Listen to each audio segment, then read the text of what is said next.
One that's afraid to let go.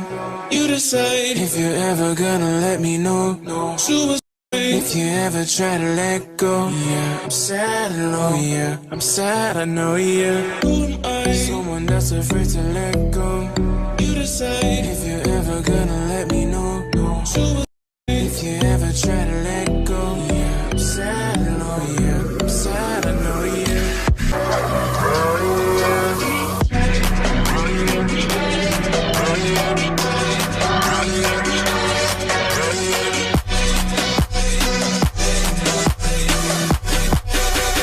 I'm sad, I know, yeah.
Hi. Hello, everybody. Welcome. It's the finale, okay? We made it. A lesser man and woman would have left a long time ago, but we're here, and I'm happy that we made it all the way to the finale of season 2 of The Last of Us. This might be the last of the show for me, regardless of what's coming out, because I'm tired. But it's not just me here being tired. Some of us may be more tired than others. Some of us may have enjoyed this finale. We never know until we get there. But Ashley, how are you doing? Are you ready to get into the episode? Oh, I'm amazing. I'm doing well. But this is the last time they'll play on my top. This is the last time they'll play with my emotions, my heart. This is the last time I will give them the time of day, Tyra. But I'm amazing. I'm ready to get into it. And remembering our heroes on today because it is Memorial Day, but that's not going to stop this work from coming. Anybody can get it. This is a warning. I apologize in advance. If you are sensitive and have a delicate sensibility or nature, it might not be a good idea for you tonight on this live. But I'm ready, Tyra, and I'm amazing. Hope everyone else is doing well. Dom, how you feeling? Are you ready to get into The Last of Us? I'm ready. Let me get out the way, Ashley. Though I didn't. She came to play. I'll make sure I'm out the blast radius. But but no, I'm feeling good. I'm feeling good. I'm balanced. I'm balanced. I had some good, had some bad. I'm here for it. And last but not least, Quana, are you ready to get into The Last of Us? Um, yeah, I'm ready. I wasn't ready for this mess that we got, but I'm ready. I'm ready to talk trash. You know what? Quana says that, and then she'll be like, "Oh, wait, I found something." She always finds some type of bright spot somewhere. Just give her a moment. But you guys, make sure that you are hitting that like button. Be sure that you are letting us know what you felt about this episode, and maybe even what you feel about going into another season. Because at the moment, I could care less. But let's start here, okay? We're gonna start with these overall thoughts. Because how about I can't die here because I'm going to be a father. I was like, oh.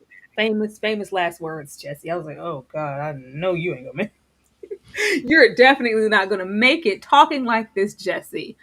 But my overall thoughts were that this entire season was a waste of time. I wish I could go back. It's not as bad as Mayfair Witches. It's somewhere beyond it. But it's not great either. It's just It's hard to swallow how you could jump from season 1 to here. It's abysmal. It's downright disturbing and disgusting. I really want to know what happened because it's very unfortunate that they took something that was so great that I was looking forward to so hard and just ruined it and managed to do it in 7 episodes too. That's his talent. I didn't like any of this. I hated this finale like with a passion. There was nothing great about it. Just like everything else with this show, it was very predictable. It was very pretentious and real annoying, just like Ellie's, attitude and sometimes her face. It just was awful. Everything was flat. I just couldn't wait for it to be over so I could get here and we can get her done. Kwana, what were your overall thoughts of this episode?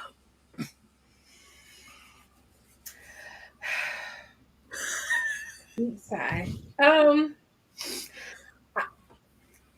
don't have words. And as someone who has been a lover of zombie media for a long time, it usually takes us some time to fall off this much. I get the point that this particular episode was trying to make.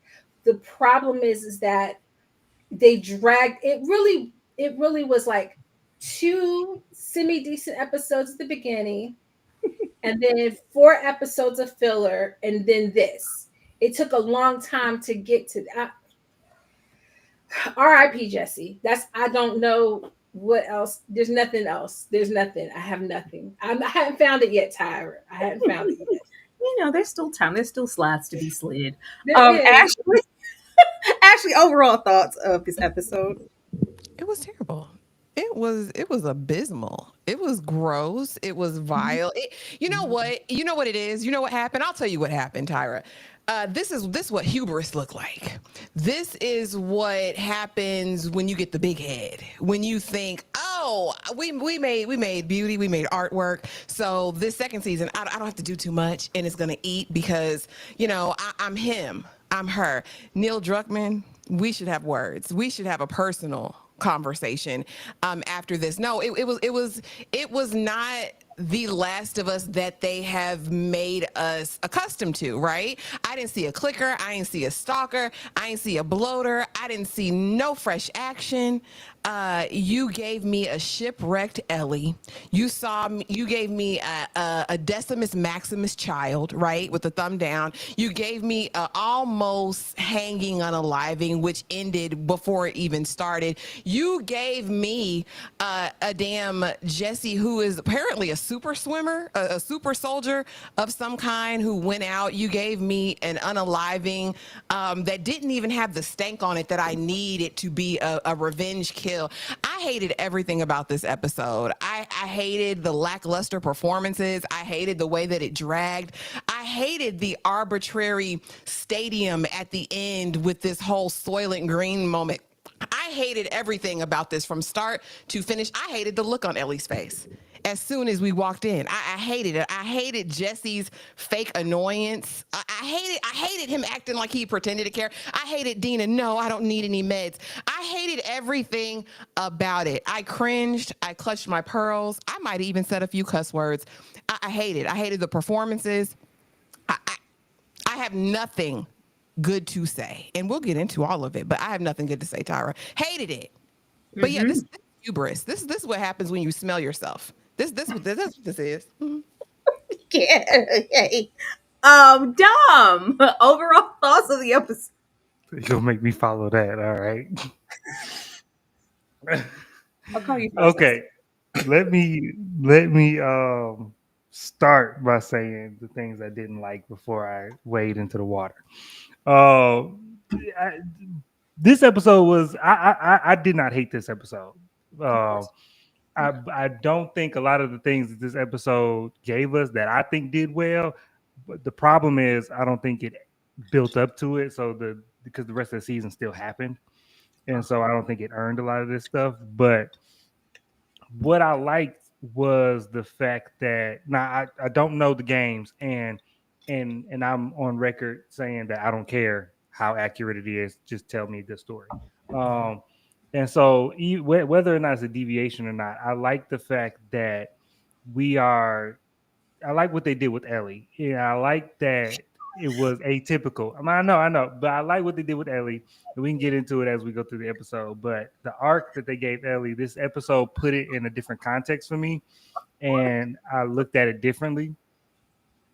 And actually, this episode made me like Abby more, because I was like, "Oh, that's the Abby that y'all been building up." The way she was at the end of the episode, I was like, "Oh, okay, that's the badass that y'all been telling me she is." A leather jacket does wonders for somebody's aura. Um, I did not hate this episode. I did not like Ellie. I hated Ellie from start to finish. I think that was deliberate. I think we're not supposed to like Ellie. And I like what she's doing. So yeah, I didn't hate it.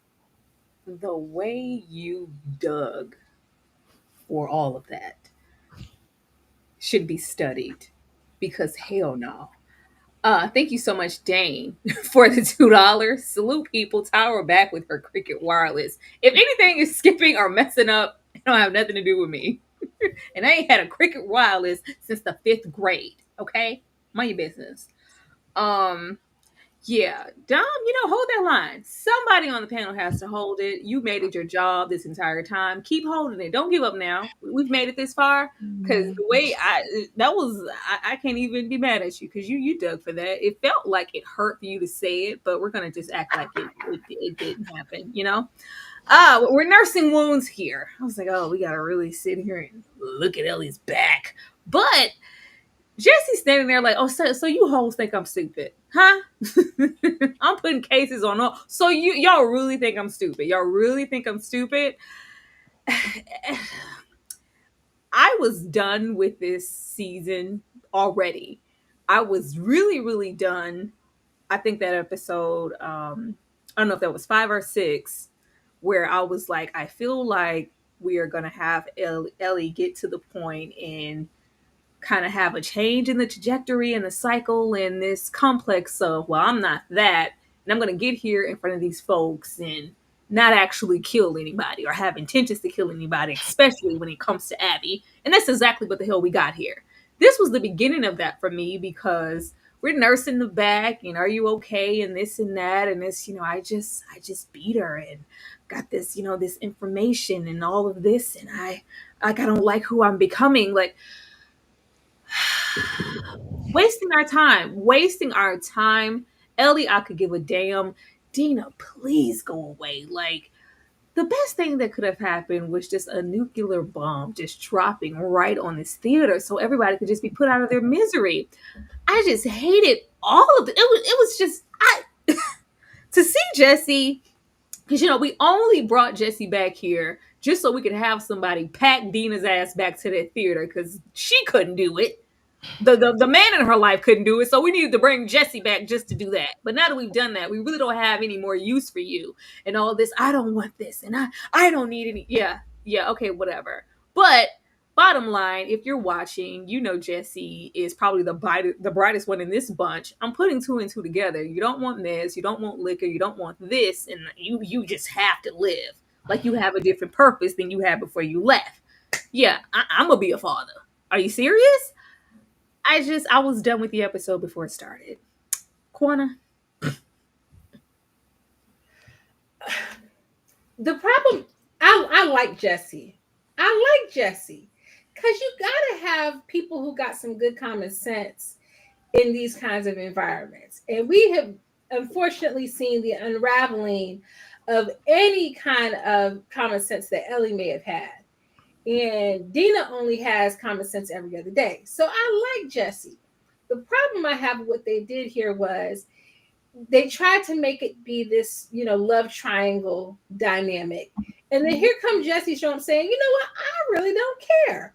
Y'all trying to act like I'm dumb. Old girl is pregnant. You over here causing chaos. I don't care about any of this. I'm just that man who's trying to do what's good for my community. And I like that. I think we need somebody who's grounded like that. It just feels like we don't care. I think if we cared about Ellie and Dina at all, maybe we could have gotten invested in the whole love triangle of it all. It would have been cutesy, but it just wasn't cutesy. So why even put that in there? So that just infuriated me because I don't think he cares. I don't know why they wanted us to make us think that he would be jealous for a few seconds, but I don't think he cares about this. He's like, I care because now I had to get out of my nice warm bed and come traipsing across all, God knows where to come after your little stupid tail when I could have been home safe and sound, getting on with the little Hispanic chick or whoever he said he got with, who came in through town. I don't know why we needed to kind of pander to this whole every story has to have a love triangle dynamic. If they weren't really going to go for that here and give us that, then just don't even tease it. Just let it not be an issue. You know what it was for me, Quana? It was Jesse like, you mean Dina, who's never met a damn drink she didn't like in her life. She don't want no liquor. Not this good time, gal. She not thirsty. I know what's going on here. Like, tell us without telling us, Jesse. I just wish they not only let Jesse be grounded.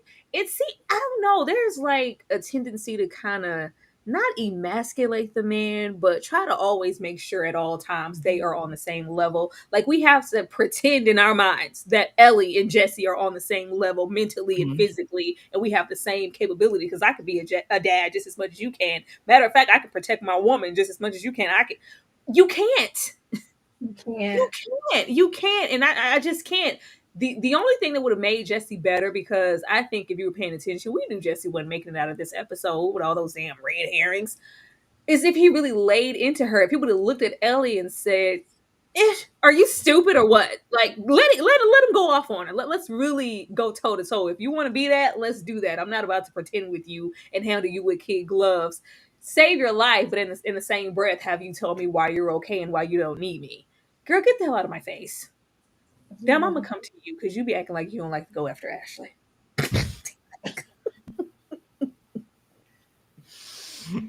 No, okay. So, like you said, I agree that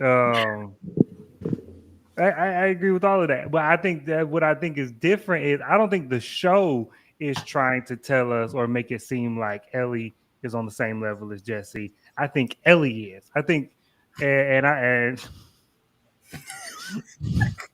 Just let you digging up holes.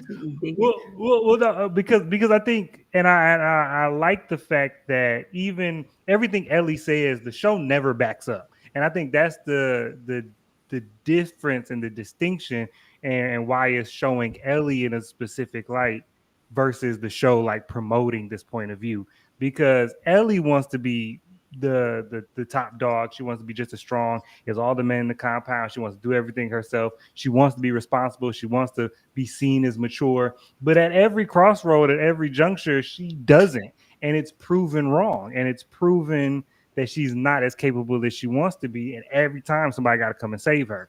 So I'm like, I feel like that's the arc of Ellie. That's part of the arc of Ellie this season. Mm-hmm. is leaping before she looks, and even with the love triangle thing. Because you are reaching, you are searching, you out in the outer limits, trying to grab a branch. Kind of like, well. No, it's because I had a point while y'all was talking and then I forgot it. So I was trying to remember.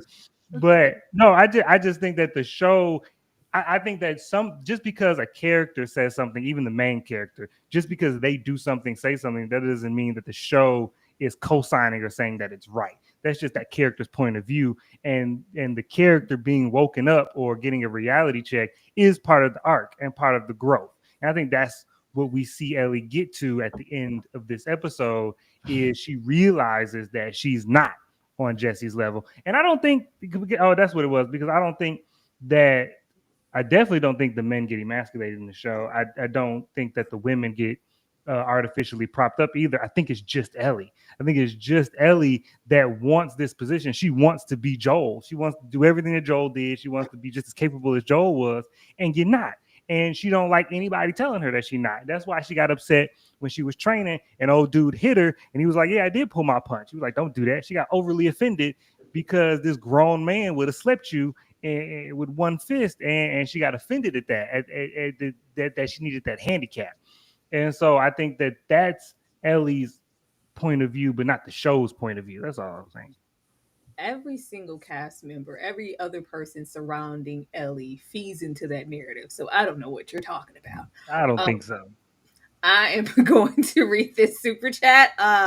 Thank you so much, Dane, for the $2. So Ashley admitting Bella Ramsey has a big face. When did she say that? I just said I didn't like the look on her face in this episode. That's what I said, Dane.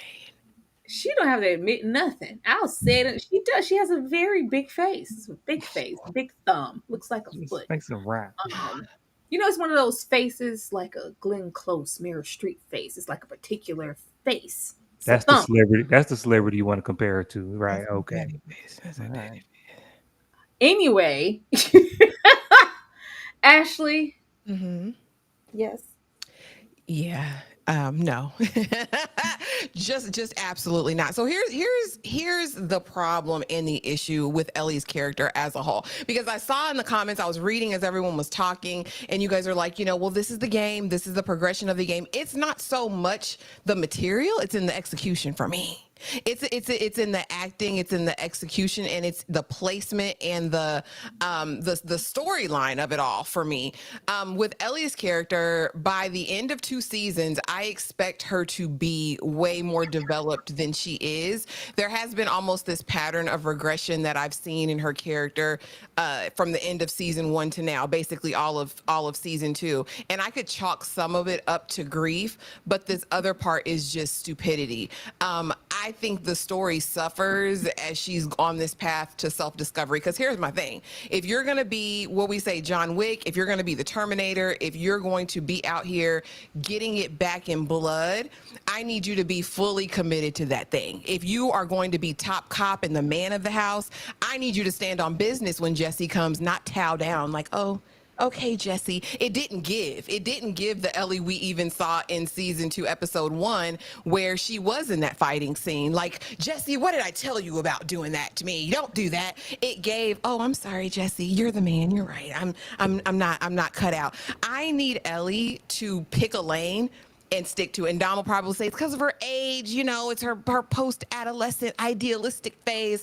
I don't care, Mom. I hate everything about it because it's like, stick to it. I need something. Even in the wavering, it falters for me because she's never all of one thing. It's like she's always floundering, and it's just annoying at this point because she's getting nothing done. You were so self-satisfied in that basement as you saw that heifer inhale all of the spores and turn into a cordyceps and like, I'm that one. And now you're here crying about it. Go to hell. Go directly to hell, Ellie. Like, I just don't believe you. And again, it's not so much the game and all of that for me. It's in the way that they're executing the story on our screens. This could have been something, right? And then Jesse getting there and pretending that he might be a little bit upset at Dina when he's in love with a whole other woman.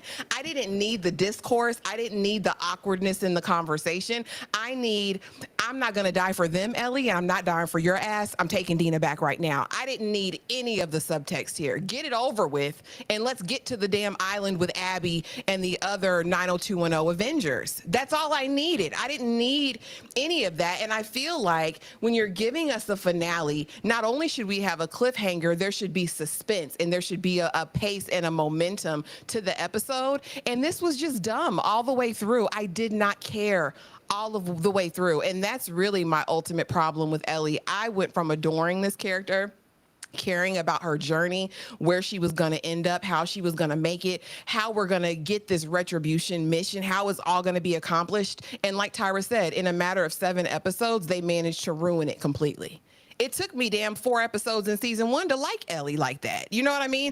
Now to get here, and now I hate her. Like, at the end, I'm rooting for her to go to black. Like, oh, other than the fact that she holds the cure for the world, kill her. I don't give a damn. That's how bad it is for me. I didn't need any of that first scene. Thank you.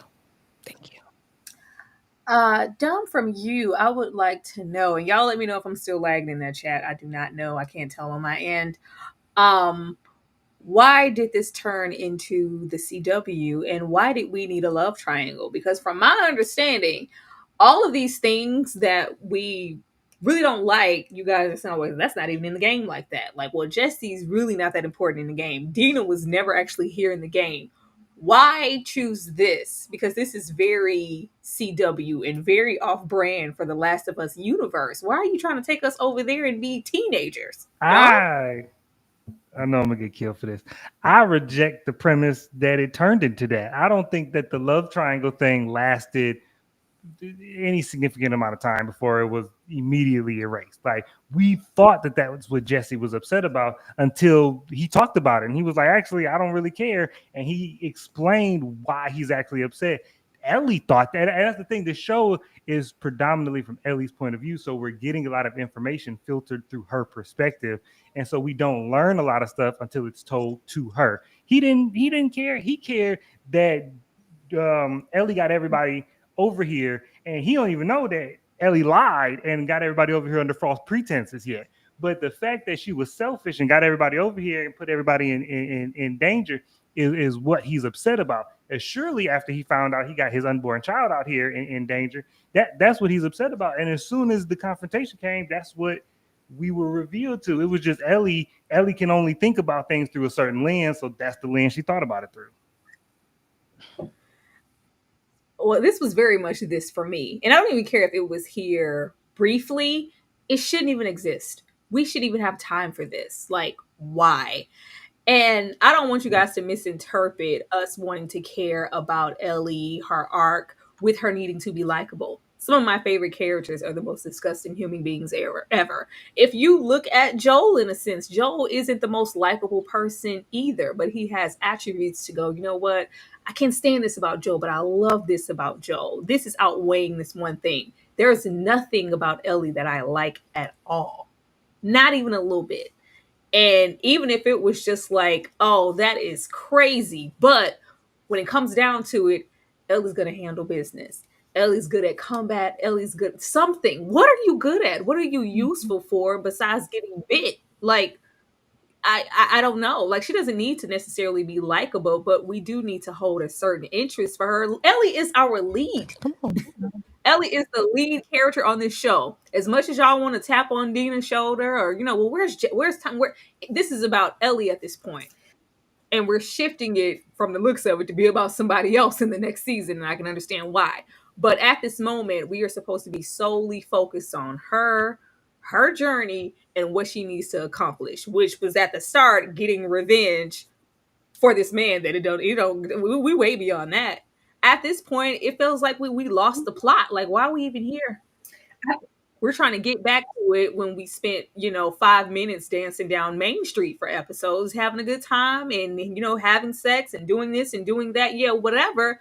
This whole pregnancy arc is trumping a lot of the other things that are more so interesting in the show. Like, where are the other things? It felt like they gave us that second episode. Say, okay, we're going to put all the infected and the bloater and we're going to put it all right there. And then we're not going to give you anything else. Even if you wanted to give us like the Seraphites or just anything, this was trash. This turned into a little teen dating drama. I don't come to The Last of Us for that. Quana? I was gonna say I figured it out. I figured it out while I was ruminating. I figured out. It's what I've been saying the whole season. It's the time jump and it's the execution of the time jump. And I'm almost saying 10 toes down on it. Because if I'm not mistaken, like people been saying, Dina wasn't really here like that.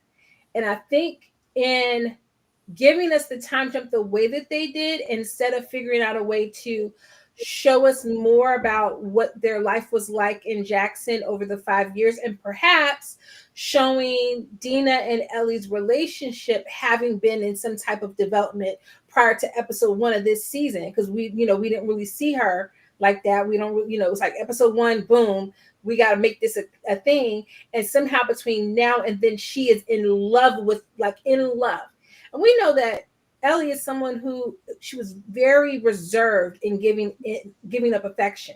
And the whole storyline with Jesse is him telling her, you got to care about your people, and your people can't just be one person. You got to care about the community. So it should have never been Dina on this journey with her. It should have been Tommy. That should have been a relationship that was getting developed between here and there. It should have been her and Tommy, like wanting to seek revenge, but Tommy has stakes. And so he could have been kind of unpacking some of that and unpacking how he was torn between going after this dude who killed his brother, but he also got a wife and a kid back at the homestead. And he could have been helping her develop some of this. It didn't need to be Dina. Because at the end of the day, I just don't really know. Like when Jesse says, maybe had my epiphany was this thing that you put up, Tyra. I love Dina, but not like you do. But does she though? Why do we really think like Dom said? It's because she's telling us that. She's telling us that she loves her, but there's nothing that there's not been enough lived experience that she's had with Dina to make us believe she loves Dina. We could believe she loved Joel because we saw that relationship develop and play out. We didn't see this. We saw them hunch for 2 seconds in episode 3, and suddenly she the daddy, I'm the pappy, and now they in love. And so it doesn't feel, that's why it feels CW-ish, because it doesn't feel earned, because all of those relationships are flaky. And so this was never giving that. This was giving, we're showing characters develop, and they just threw that out. Mm-hmm. I will say, when I get into kind of like the absentee of the male characters, because we want these women to be in the forefront, we put Dina here for this reason. We didn't want Tommy there. They're trying to show, like I was saying, that she doesn't need anybody. Ellie can stand on her own. We're going to be like, and it's not that. You guys can't. It looks like, two 12-year-olds are running through the forest. It's just never going to give that. If they wanted Tommy here, we could have saw like the combat. Like, first of all, it just feels like the show is moving like they're on a time crunch. Like, are you only getting 3 seasons? Are you? Because this could have been them picking up right where they left off in Us and Jackson. That would have benefited the story so much. Building up Ellie in her training in a natural way, her relationship all the way through the breakdown with Joel, that would have helped. So that's a whole season. Like I said, that freaking episode where we lost Joel, that could have been the last episode, and we could have picked up from there. And with these shows normally taking a 2-year break, this Ellie, Bella Ramsey that we have her now, could be, evolved in a whole different way and make something, more believable than what we're getting now. It's just like we need to rush, like we have somewhere else to be. And I'm like, does she have another project that she's going to do to where we want to put the Abby character in the front, or Dina? Like, let us know so we know where we need to be. Ashley, CW. Yeah. A couple things I think were at work here. All right. They knew, the creators, the showrunners, the writers all knew, I'm pretty sure, that Ellie in and of herself could not sustain the series. Outside of Joel, she and Joel work together, which is clear. But in the absence of Joel, Ellie doesn't work. She's not strong enough as a character in terms of who they've developed. I think she could have, had she been written better this season, but she doesn't. And so I know they had to throw something else in there, but the CW 90210 of it all, with these young, hip, trendy kids like on with their mercenaries, add this love triangle. It almost gave pandering to me, and I because it was so on the nose and it was so just at the forefront of everything. It almost took the front seat to what the story should have been, which is Ellie's self-discovery, which is her quest to avenge Joel, to reconcile her emotions based on how she treated him, and not getting the closure and watching him be unalived. Like, that's to me where the heart of the story was. That's what I wanted to follow. I wanted to follow, I'm going to get it back at all costs. These are the things I'm running into as I'm on this quest. Honestly, personally, for me, I could have completely done without a Dina character and had her on the road with Jesse and the lumberjack.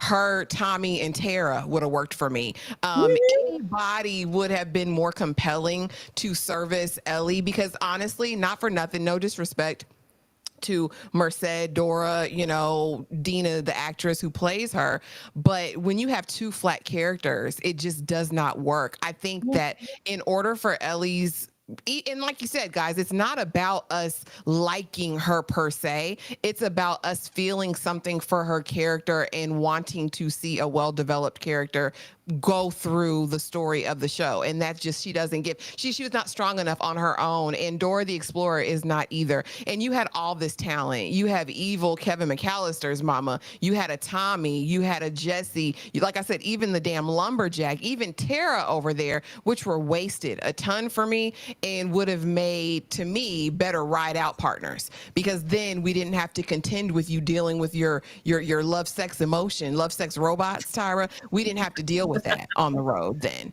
I don't know. It just took away to me from the integrity of the story. And, you know, if this did happen, fine, but we know that the show is not following canon directly. That's been established. So, I mean, what the hell? For all y'all in the comments, oh my gosh, this is part of the game, whatever. But clearly they're not sticking to the game fully. So they could have given us good TV like they did in season 1 for me. They could have that lovely couple. A lot of the things that we loved about the first season were not in the game.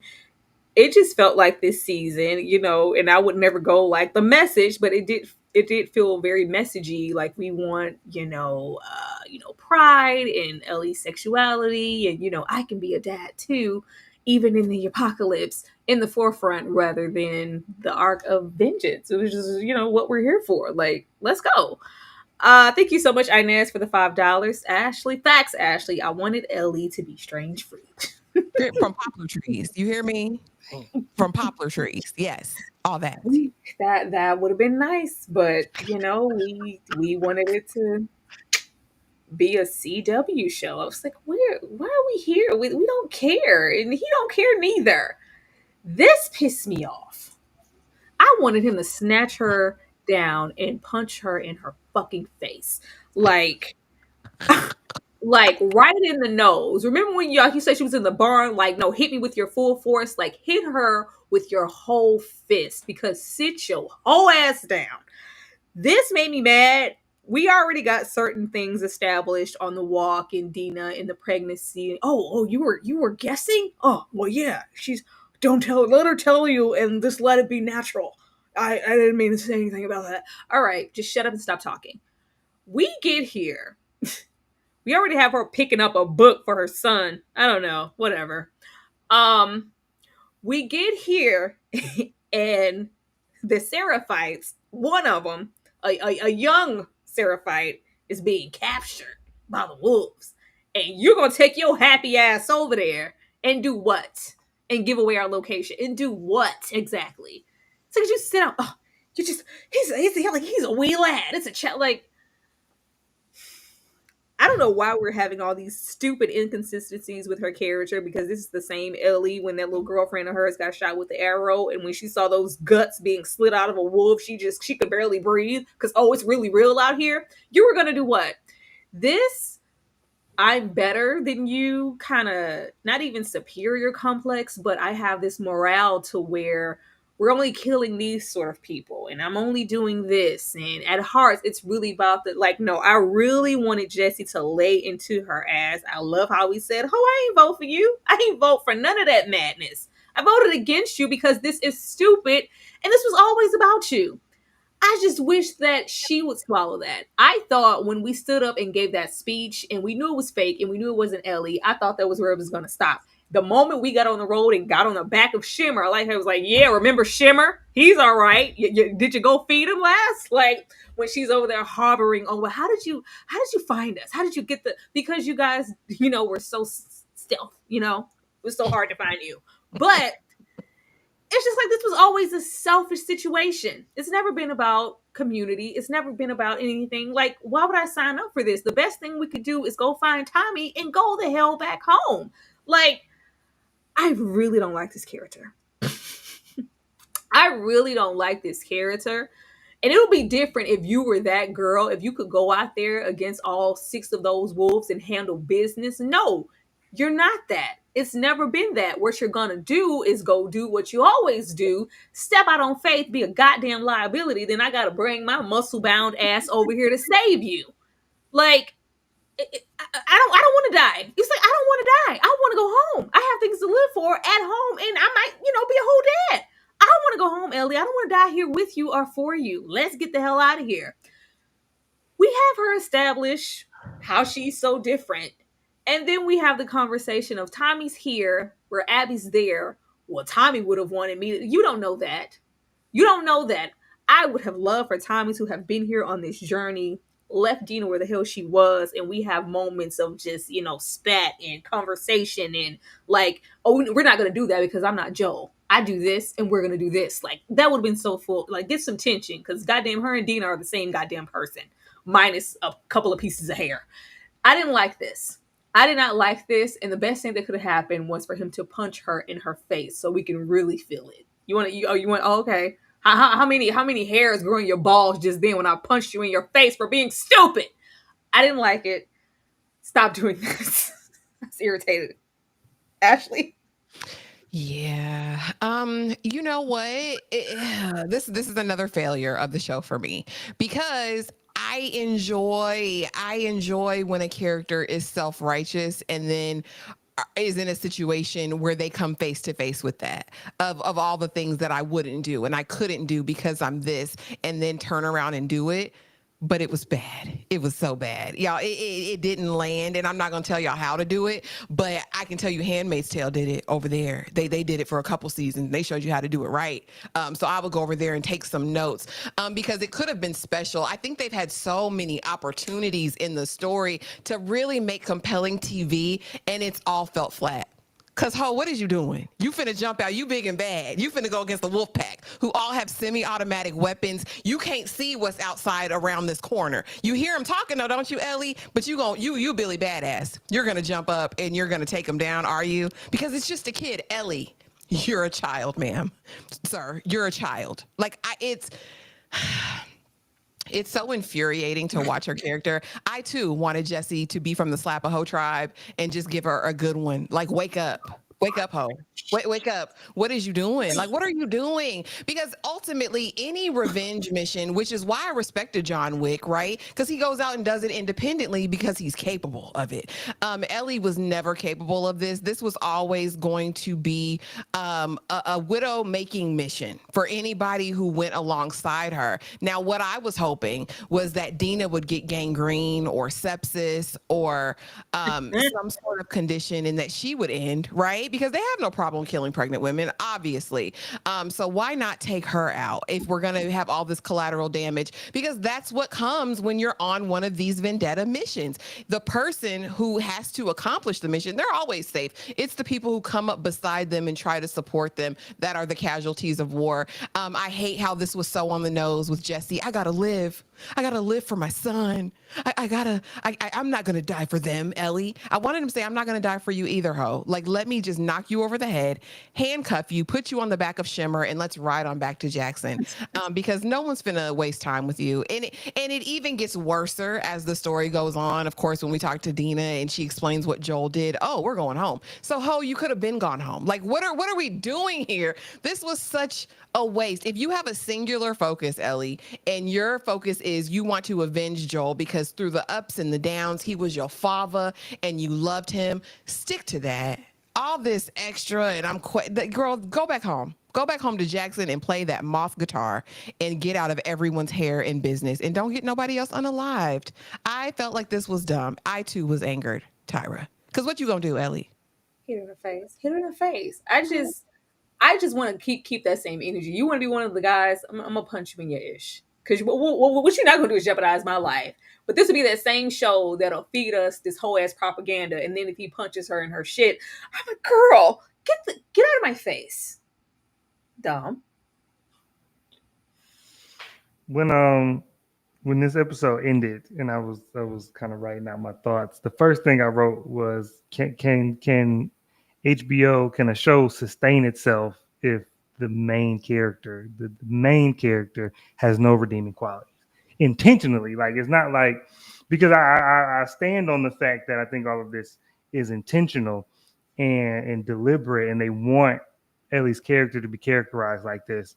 I can't think of another show that's done it like this, because even when you have shows who have characters that aren't good people, like House of Cards, Frank Underwood is not a good person, but he has redeeming qualities. He has qualities that I'm like, man, I wouldn't use that for that purpose, but I like the way you maneuvered around here and stuff like that. And so morally, he wasn't right, but he still was compelling, and I like aspects about him. And so, and people saying Breaking Bad, I ain't seen Breaking Bad. So probably that one. But but all of this and all of these complaints are to me valid and true. But I just think that's so what I think is, I think when Joel died and we heard Ellie scream and we saw the terror on her face and the anger that came from her, I think everybody, and maybe everybody who hadn't played the game, but just us viewing, we're like, all right, cool, John Wick time. And the rest of the season was going to be vengeance and vendetta. And the show, I think, was like, no, I don't think. I don't think the show is deviating from the story. I don't think that's the story. I think that the story is Ellie's self-discovery, but it's not the story of vengeance. Every step of the way in every episode, we get more and more proof that Ellie's just not a good person. Like just deep down, she's not a good person. She hasn't done a selfless thing all season. Everything she's done has been manipulative and selfish and only towards her personal goal. Damn, whatever happens as a result of it. And I think that is the what she and she comes to faith. And so I think that's why some of this stuff is overt. Like with Jesse says to her, in the theater, like, oh, I came back for you because I thought, if it was me, you would have burnt the city down for me. And so I came back for you. And Dina, and I think that's Dina's purpose too. At first, I thought Dina's purpose was to die. But now I'm seeing that everybody in Ellie's life is now somebody that she is guilty for. It's somebody that she's wronged in some way, because everybody's out here for a lie. Everybody's in Seattle because Ellie lied to them. And now somebody has died and she got to live with that. And now Abby back and is even heightened. So that's where I think and I'm not saying they executed it perfectly, because I still got my same complaints for the season preceding this, but I think for where they're trying to go, I like this episode. That's all I'm saying. Okay, I get it, Dom. If they don't want to be on John Wick, y'all want to be on Kill Bill. Hell, y'all don't want to be on the Equalizer type revenge time. And cool, we're not even on 12-year-old Leon the Professional, Natalie Portman time, and it's just nothing. Quana?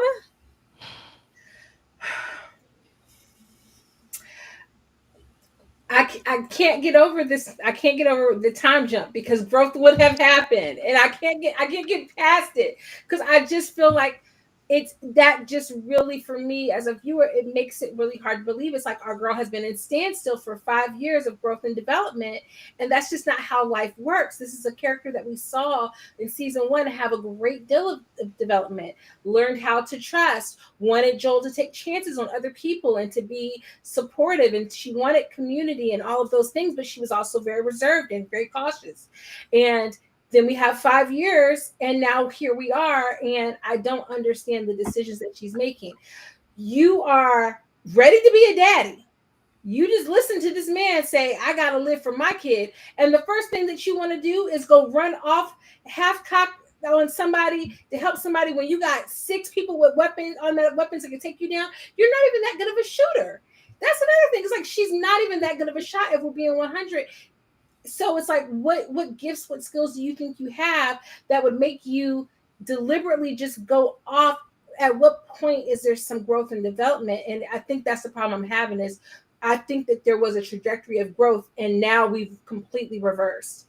And it does feel like a betrayal, because Game of Thrones fans will know we had quite a few characters who were giving, namely, let's go with Jaime, we're giving redemption arc, we're giving skilled and using my skills for the betterment of others. And then the last season, literally the last episode, was like, oh, we're going to just throw that all out. And it feels like this has been but this whole entire season. And I think there was a way to still tell the story beats and not throw all of that away. Because if her path toward revenge was driving her so much that it made her regret or just revert on everything that she had learned. But we're not even seeing that fuel. Like half the time I forget that she's on a mission to kill anybody because she's so busy focused on Dina and the sexing and the I'm gonna be a daddy and all those things. It's like, girl, did you forget you're on a mission? That would have, what Tyra's been saying about that part, that would have made some of the reverting and like her intellect makes sense, because when you are driven with that kind of emotion, you can sometimes lose your mental faculties. Oh, like I'm slipping because I'm not really thinking straight because I'm just raging out.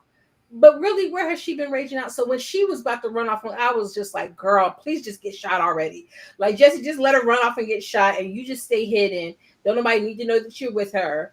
And then you just go back to the camp and get Dina and your baby and head on back to Jackson. Because that was the stupidest moment in the whole, that really just pissed me off.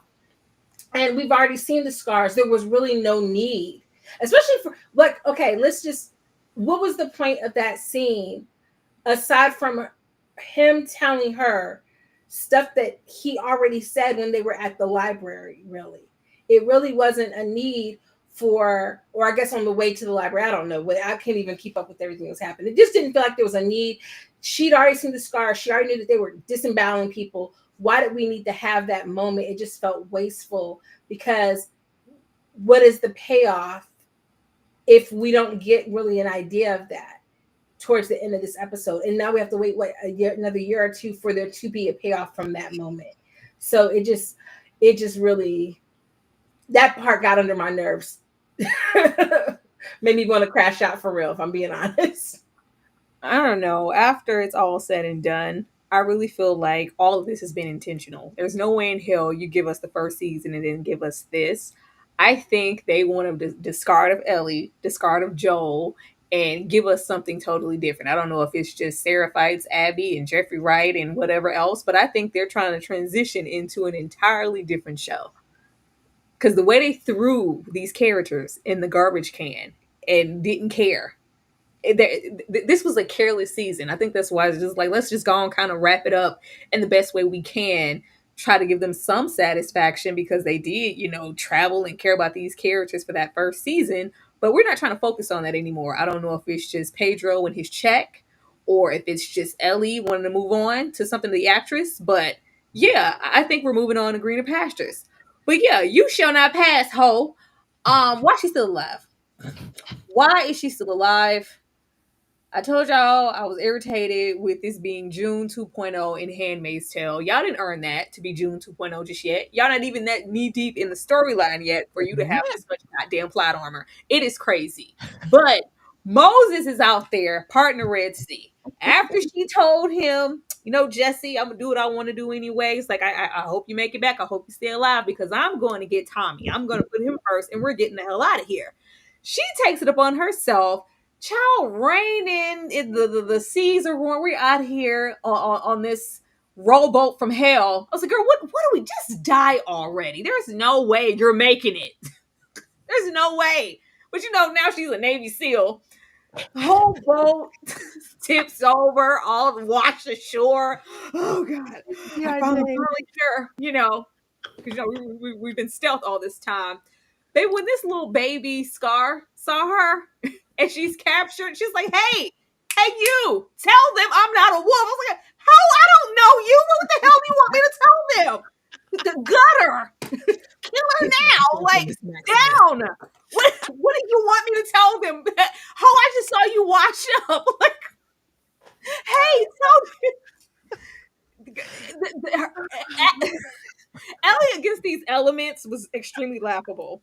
This was the worst visually for me that the show has been. All these waters, all the CGI of it all, the way it just looks so unreal, and her just washing up and telling that baby, he's like, oh, I don't know you, gutter. I don't know you. How you gonna tell this baby to save you? But she washes up here, and we get this brief, like, yeah, we know she's not gonna die. We know that she's protected, but at least commit. Before we could even string this heifer up good enough, she's cut down. Oh, Oh, it's the bells of glory in the background, whatever the hell they were, whatever it was the sound off that we need to get the hell back to the village, and they're just gone. Leave her there. Leave her there. Why? Stab her. Disarm her. Do something. Hurt her. Why does she keep walking away from these situations unscathed? Hurt her. Injure her. Take a big toe. Do something. Half the journey of a revenge, if this is what that was supposed to be, clearly we were duped and lied to, it's everything that you go through getting there.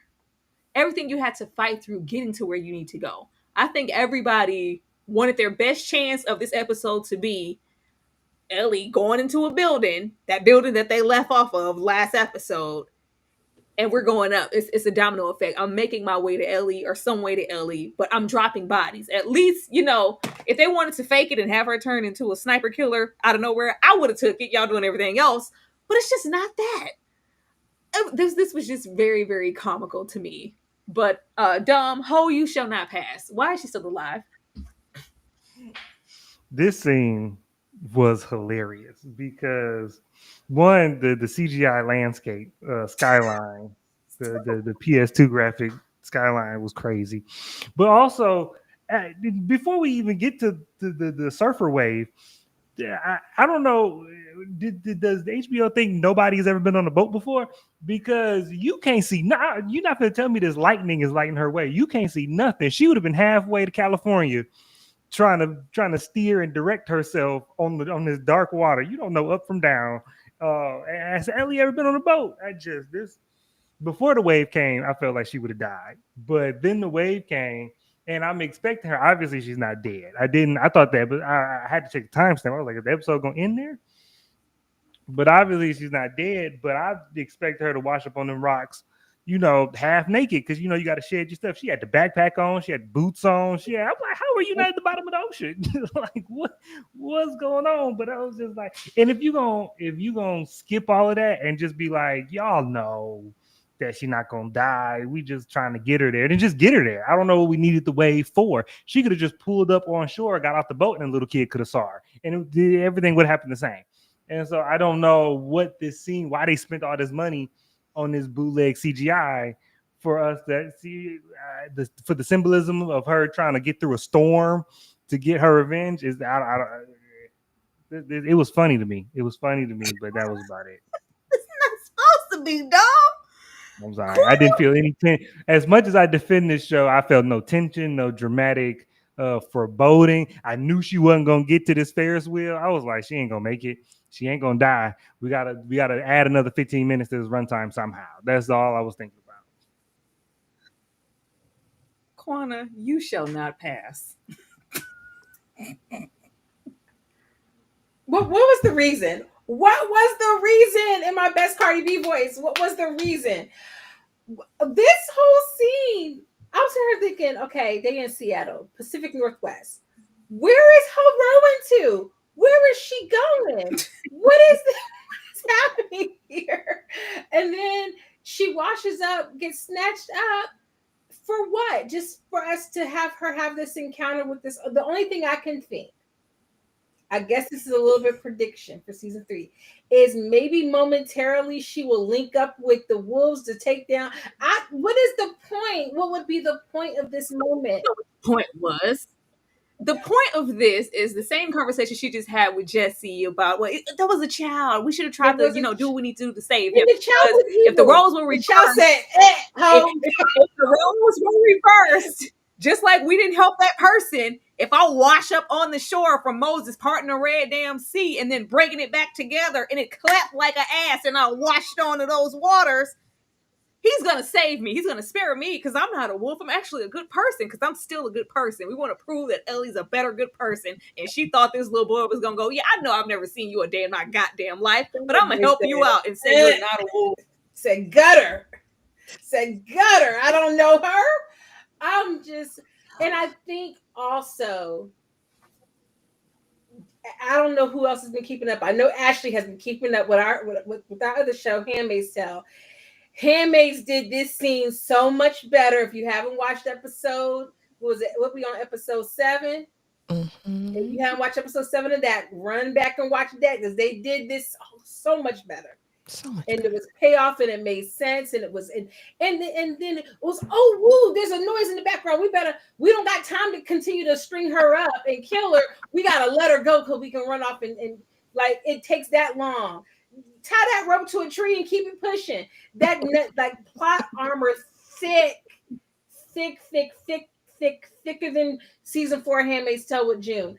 And like Tyra said, Ellie hadn't earned that.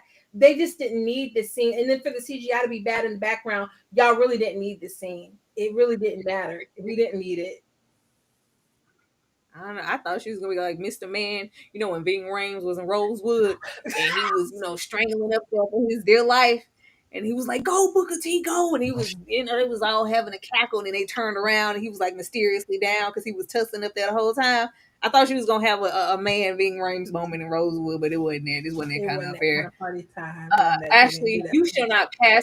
You shall not pass, Ashley. Girl, I like that you had Moses here. A good old biblical reference because deliver us from the show, deliver us from Raggedy on the Shore. Because when I went and saw the images for this episode before the episode came, I was like, what the hell is she doing washed up on the shore? And then I see her in her canoe.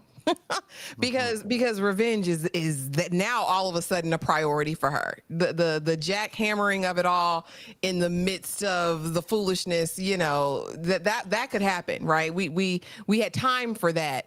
But now I'm on this urgent mission for revenge. I know we're there and I've got to find them, right? I don't believe it. I don't believe now you all of a sudden have this urgency, Ellie. But again, another area where I feel as though they messed up just in flat out storytelling, because this was a perfect time for us to really see Ellie struggle with this new love since they pushed it down our throats, right? That, I love Ellie. I'm about to be a father soon. I have this obligation. We saw, she says, should we go back home? But that was short-lived. We know that wasn't real. But in this moment where I know where Abby is and I am faced with these two choices, my baby mama is laid up here. I don't know if she's going to make it. She bleeding out from the leg with my unborn child, or I can go get this revenge. There was no conflict in Ellie whatsoever. There was not a second thought for that heifer bleeding out on the carpet in the theater. Not a single thing. Again, another failure for me, just in flat out storytelling. And I loved baby Decimus Maximus. I thought I was here for him. He was not entertained. When he said, "Get her out of there," I said, "Yeah, baby, get her out of there. String her up." Look, I sound like one of them people. This is what this show has done to me. You have made me one of them people. Do you hear me? Again, what I really wanted was to go into the Seraphites' Cove. I wanted to see their practices. Take me through there, kidnap Ellie, and let's bring her to the headquarters. Since I can't take her out right now, but we still got to get this supreme justice for the prophet, let me take her on back there, or at least drag her a little bit, do something. But this half, I was so aggravated by it. And I don't give a damn if it was in the game, y'all. I don't care. Just tell me a good story. Take me somewhere. Take me on a journey. You know what I mean? And get me there. That's all I want, y'all. It doesn't even matter at this point. Just give me a story that makes sense with characters that are developed, and I will be a happy camper. I promise you, I am sweet most of the time. But when you take me over there, I'm like Inez, strange fruit her, because get her out of here. Get her out. Yeah, would y'all please the reference? Jeez. Get her out of here. I was like, I set up a little bit in my chair when the little whistle was blown and it was like, we got to get back to the village. I was like, ooh, of course we have this captive, not the wolves, not to die by any means necessary. If you think she's a wolf, she has to die. That's what we've seen from both ends. You guys are ruthless. They're going to drag her back. We're going to see some stuff. And then she's going to have time to get away. No, we just literally just left her there. I was like, you know what? Y'all really don't want me to be happy, do you? I was very disappointed. Very, very disappointed. But let's leave Moses part in the Red Sea, because I just, this is when I was like, oh, so this is what we've been building up to this whole time. I didn't know that we were gonna have that big shift in the end, Seattle day one type situation. But I was like, oh, this was a name drop. This has never been about Jeffrey Wright. Anything we thought we were getting from Jeffrey, we were never getting that. This was not that. So gonna give you a little taste, give you a little shoulder, and take it right back. Okay, give a little leg and take it right back. Because what you're gonna get is Abby. This is about Abby. I was like, oh, just when I thought we were getting a man, getting in that tour. Like I was like, oh, Jeffrey gonna have time to eat next season, boy, because yeah, will we even have, more use for him then? Because we're really leaning on, which would explain, because I don't think Jeffrey's character is also all that prominent in the game. But Abby is. We just, it was just wishful thinking. When he said, like, without her, all hope is lost. Like, what will we do without Abby at a time like this, in places like this? Abby and her crew have gone missing. Whatever will we do? I was like, what?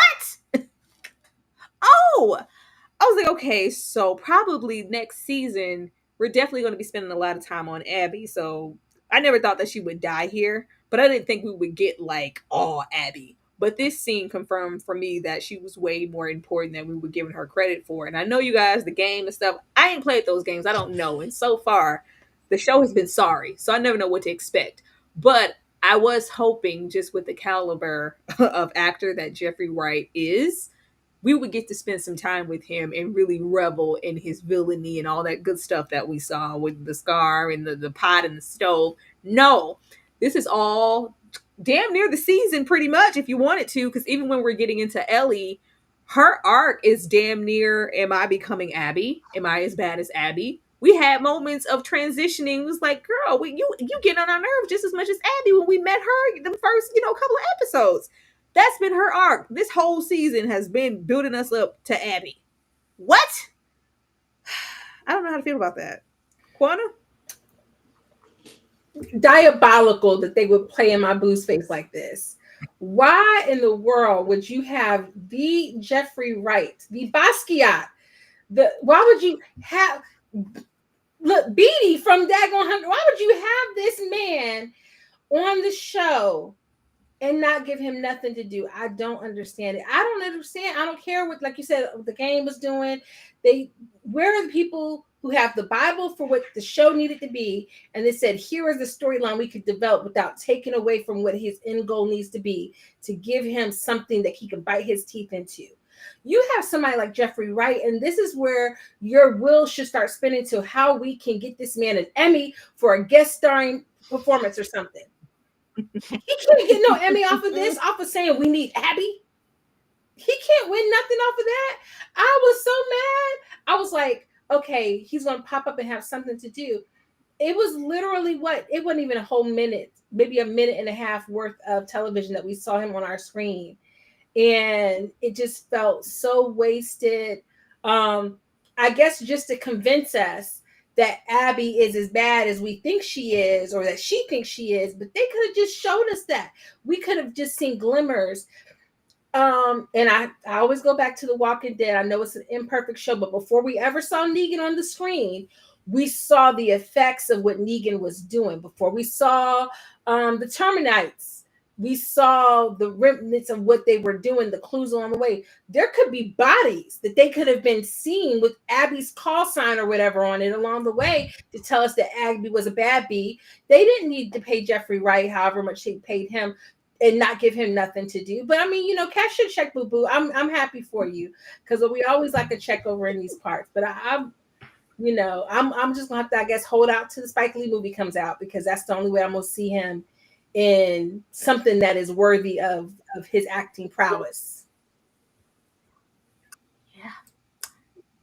Yeah. So this scene, again, another missed opportunity for me, and I wrote it down because as you know, like Quana said, definitely he was wasted here.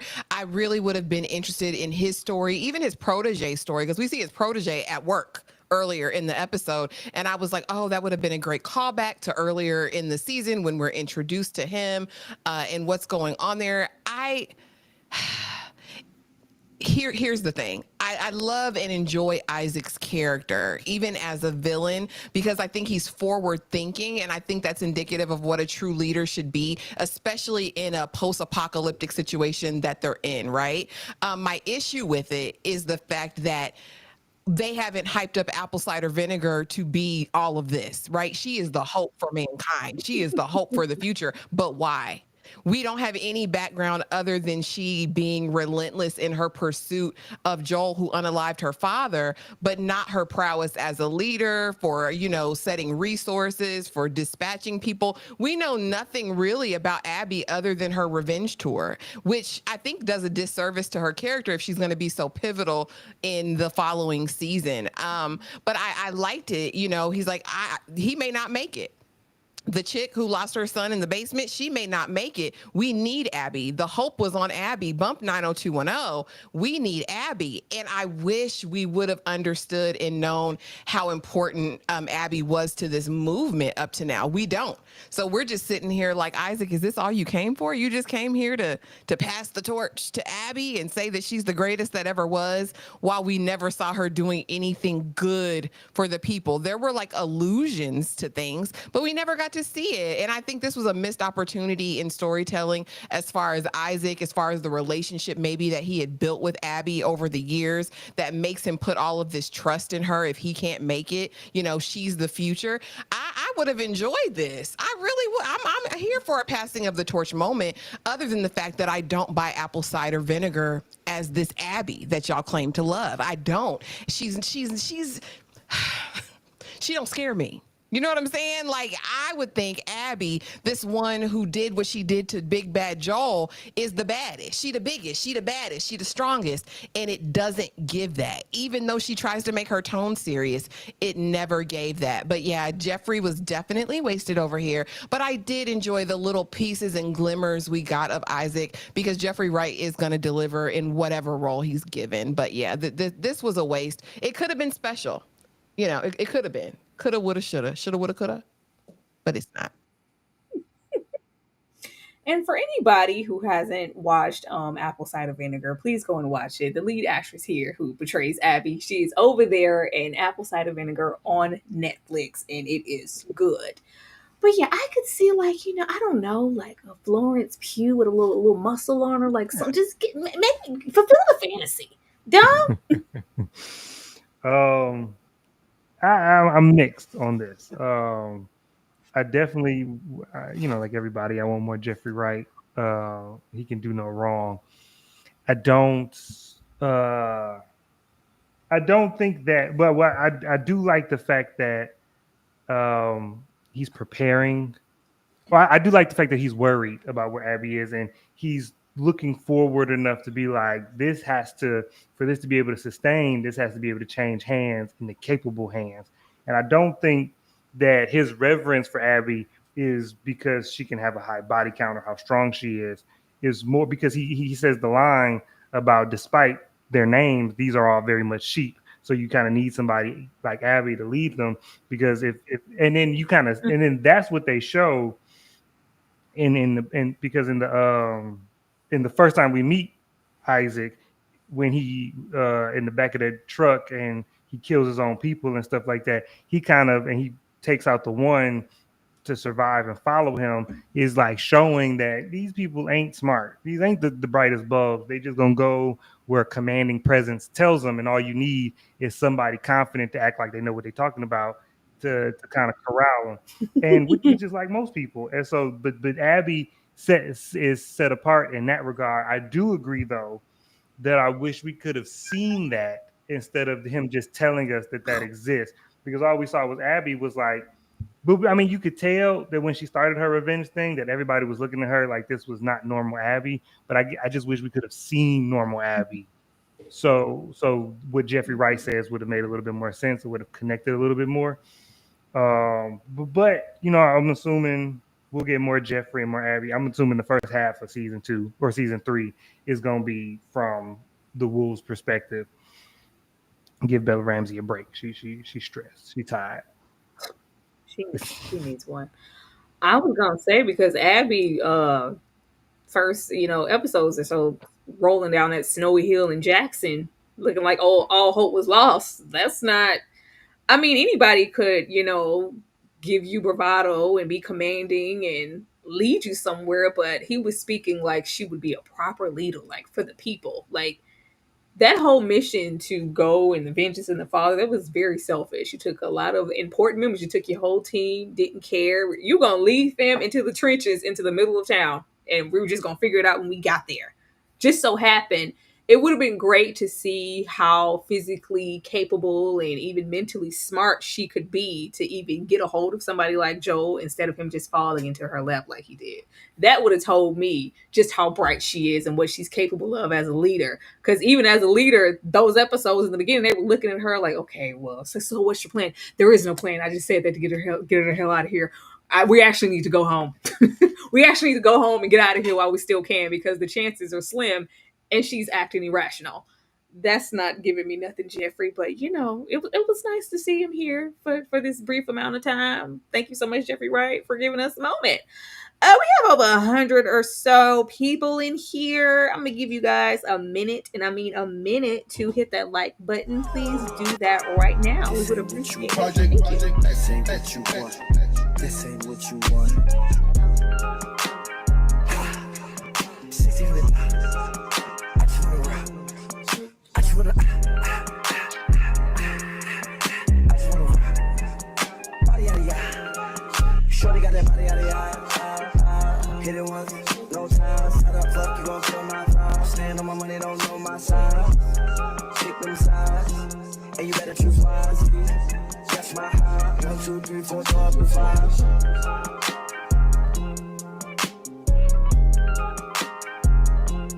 That's my high.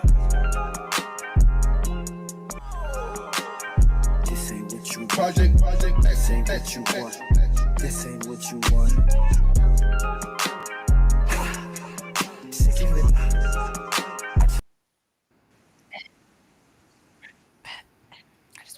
All right. Thank you. You dancing back there, Ashley. Thank you guys so much for hitting that like button. We definitely appreciate you. Back to the matter at hand, because there's so much going on in this show and nothing at the same time. But we get here. Where everything I ever hoped for Ellie was confirmed. That we were never about that life. She showed us this whole time that she wasn't. And we knew it, but I think deep down, a corner, a little slither of us wanted her to like really be ruthless. And it just was never that. I really wanted her to get in here and stand on business. The whole Moses journey of it all, even getting here, jeopardizing not only your life, but everybody else's around you, the community, Jackson, this family, this potential son, daughter, this baby. Yeah, all of that's going to trump the vengeance I have for the Joel situation. But we try to be poignant, and it's really just Abby, because I just need to get her. Everybody else can be spared if you tell me what I want to know and get me where I need to be. Because I'm a good person. I'm not like you. Yeah, that's why we get nowhere. That's why Abby's winning. We don't have time for this. But accidentally, because it could never be on purpose. She could have never went in there like as soon as she, and it's never like the illusion of like I maybe might. It's just always reluctant and put your like we don't even believe you. They damn sure don't believe you. That's why they keep trying you every single time you roll up on somebody with a damn gun. There's no conviction in it. It's just not. It's just not. It's extremely unfortunate. We have her accidentally in retaliation because we already knew little baby here in the front who love the way Abby's dirty draw smells. Clearly, don't do my people. He was never going to give her location away. Miss Mama's back here once again getting into why Abby may not be so fit as a leader, even though we have Jeffrey's character speaking on her. Everything can be sacrificed for whatever will she has, whether it's good or bad for the community. Go behind enemy lines to do what? This is crazy. This is dangerous. It's unsafe. We're not following her that way. Before we could even get into the trenches of that conversation, we come in here, we retaliate and accidentally, shoot not only him, but we injure this, pregnant wolf in the back. We have to go through all this emotion of, well, I don't know what I'm doing. I can't really cut the baby out. Matter of fact, y'all just gonna slip off into oblivion. I don't know what to do. And even if I did, like, what the hell were we gonna do? I was like, I said, cut the baby out if you want to. What I'm gonna do with 2 more kids? We don't need another baby in this universe. No. Let it go. Let it go, Ellie. Don't you cut out nothing. She did. And I was like, cool. I thought we was gonna have her running around like Carl, and got I thought we was gonna be over there having a baby on her back. Like, let's not do that. We need 2 kids now. But this is the way we go out. And this is just confirmation. This was a dummy mission. This was a dummy mission. If it was all this pause here, it was really gonna be also different with Abby. You just don't have that intent. And we all had to be drugged down with it for something that you really never had any intentions to do. Because if we're gonna spare something, we're gonna spare other people. It's just I don't know. I was just very upset. I would love to have had her come in here and at least like give intent. Like, let me threaten you, let you know I mean business. I'm gonna shoot you in your kneecap. Give me the fucking information. We just go and we pause. If you tell me what I want to know, I'll let you go because I'm not Abby. Girl, we could just disarm you and whip your ass right now because you're not Abby. I was sad for her. I was sad for the scene and sad for the show. Don? You ever seen a Western where like the big bad black hat man come to the farm because he wants something and the dad ain't there, and so the son come out and he like point a gun at the big bad man, and the black hat man is always like, son, put the gun down because he ain't about that life. And he's just quivering and he ain't about that life, but he trying. He thought he was when he stepped out there, but he really wasn't. That's Abby. I mean, that's Ellie. Ellie was sure until she wasn't, and that's Ellie this whole season. Ellie's always sure until we get there, and then you're not. And I don't. And then I'm just gonna kind of be on repeat in a sense because I'm like, Ellie being John Wick wasn't the story they wanted to tell, and that's not the story they was telling. This is Ellie coming to terms with her not being a good person and her being selfish, and so she's not who she wants to be. She's not this person that she tries to put off. She's not capable. She's not strong. She's skilled, sure, probably compared to like somebody who didn't grow up in the apocalypse as far as her fighting and gun capability, but not by any other standard is she really capable.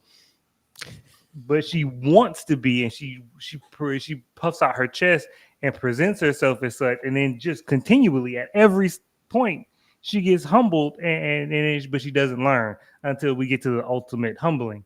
And so this was, but also I don't think that this is the same. Like, I don't think this is inconsistent from her scene with Nora, because one, she didn't kill Nora, and two, the context changing when it's a pregnant woman, I think should, in this context, be different because Dina's back there pregnant, and we give different dispensation to pregnant women, and so I think so her being distraught over an accidental killing that she did, and also killing the baby, I think that made sense. That's all. But this was just another, because with this whole episode, we're on a very steady train of Ellie realization, and she's just still trying to get to her goal, but at every station is somebody telling her or something putting in front of her that she's not about this life, and then we get to the end. Ellie should be good. She's a half decent shot at this point. I mean, she should hit have the target. Victory lap. I mean, 2 for the price of 1. Take them down, because why are you pregnant and on the battlefield for our Lord? Like, girl, go somewhere and sit down. Be laid up in your bed of affliction, because wrong place, wrong time. People go out every day. I was going to say it a different way, but I'm trying to keep the live monetized, and I want to be respectful to Quana. But, I don't give a damn. Because at the end of the day, she was there. This heifer looked you in the face as they unalived Joel, baby, pregnancy or not. There's no remorse. There's no crying in baseball. What are you doing, Ellie? Put on your big boy draws, whatever they wear, your boxer, your briefs, and stand on business. Girl, if you did it, be man enough, all right, to deal with the consequences of your damn actions. Like, what are we doing? And no, it didn't give humanity. It didn't give, oh man, look at this blood on my hands. Again, it was executed poorly. I did not believe it. We literally grinned and laughed in Tati's face as she died. Am I gonna die? That's just you, Bookie. I'm immune. Like, I listen. Don't what Tyra say? Don't put that on my cracker. Judge Judy said it best. Don't pee on my leg and tell me it's raining. Okay, just don't do that. And then Tommy coming in, he's the cleanup brigade now. You made him trash man. You made him Tommy get here. Oh, it's okay. It's all right, Ellie. You know, these are the things we got to do. Don't pat her on the back. Let this hoe stand in her decisions. This is what it should have been about. I am finally faced with the consequences of my actions. Let me go home to Jackson. I'm not built for this life. This ain't me. You said it once before, and then you proceed to get blicky happy again. Like, I don't believe it. There's no continuity at all. She's sitting there crying in the theater earlier. Oh, I don't like the person I'm becoming. I don't like who I am anymore. And then you just Walker, Texas Ranger. I don't care, y'all. I don't. And Tommy coming in, let me be your help. Let me help you, guide you through it. Where did he come from, Ashley? Girl, he appeared out of the clouds. He just happened to be right there at the right time. Jesse knew he was going. No, I do not like the men in this show being utilized in this way. They did the same mess with Jesse. As soon as we need a little pick me up, need a little saving, need somebody to carry Dina's pregnant ass. Here comes the man. Like, where the hell did you come from? We saw what it took for her to get here. This wasn't like some ish with the theater and this and that. And I'm gonna. It was two boats there. Dumb. It was more than one boat. They both had gas in it. Tommy the magician and Ellie the dumbass. Quana.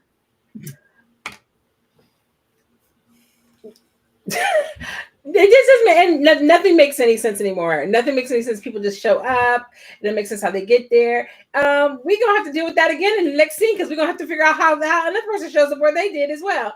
None of this stuff makes any sense. I was with Ellie a little bit in her final reaction with Mal when she unveils that she's with child. That made complete sense. But when she rolls up and she's trying to get information from them, and I'm like, this is not the same girl who 24 hours ago or less than 24 hours ago was willing to beat down Nora for information about Abby. Nothing in that little conversation she had with Jesse that she was willing to then go off on this would make me believe that she suddenly didn't know how to get information from somebody or she's scared to pull a trigger. I just didn't understand that.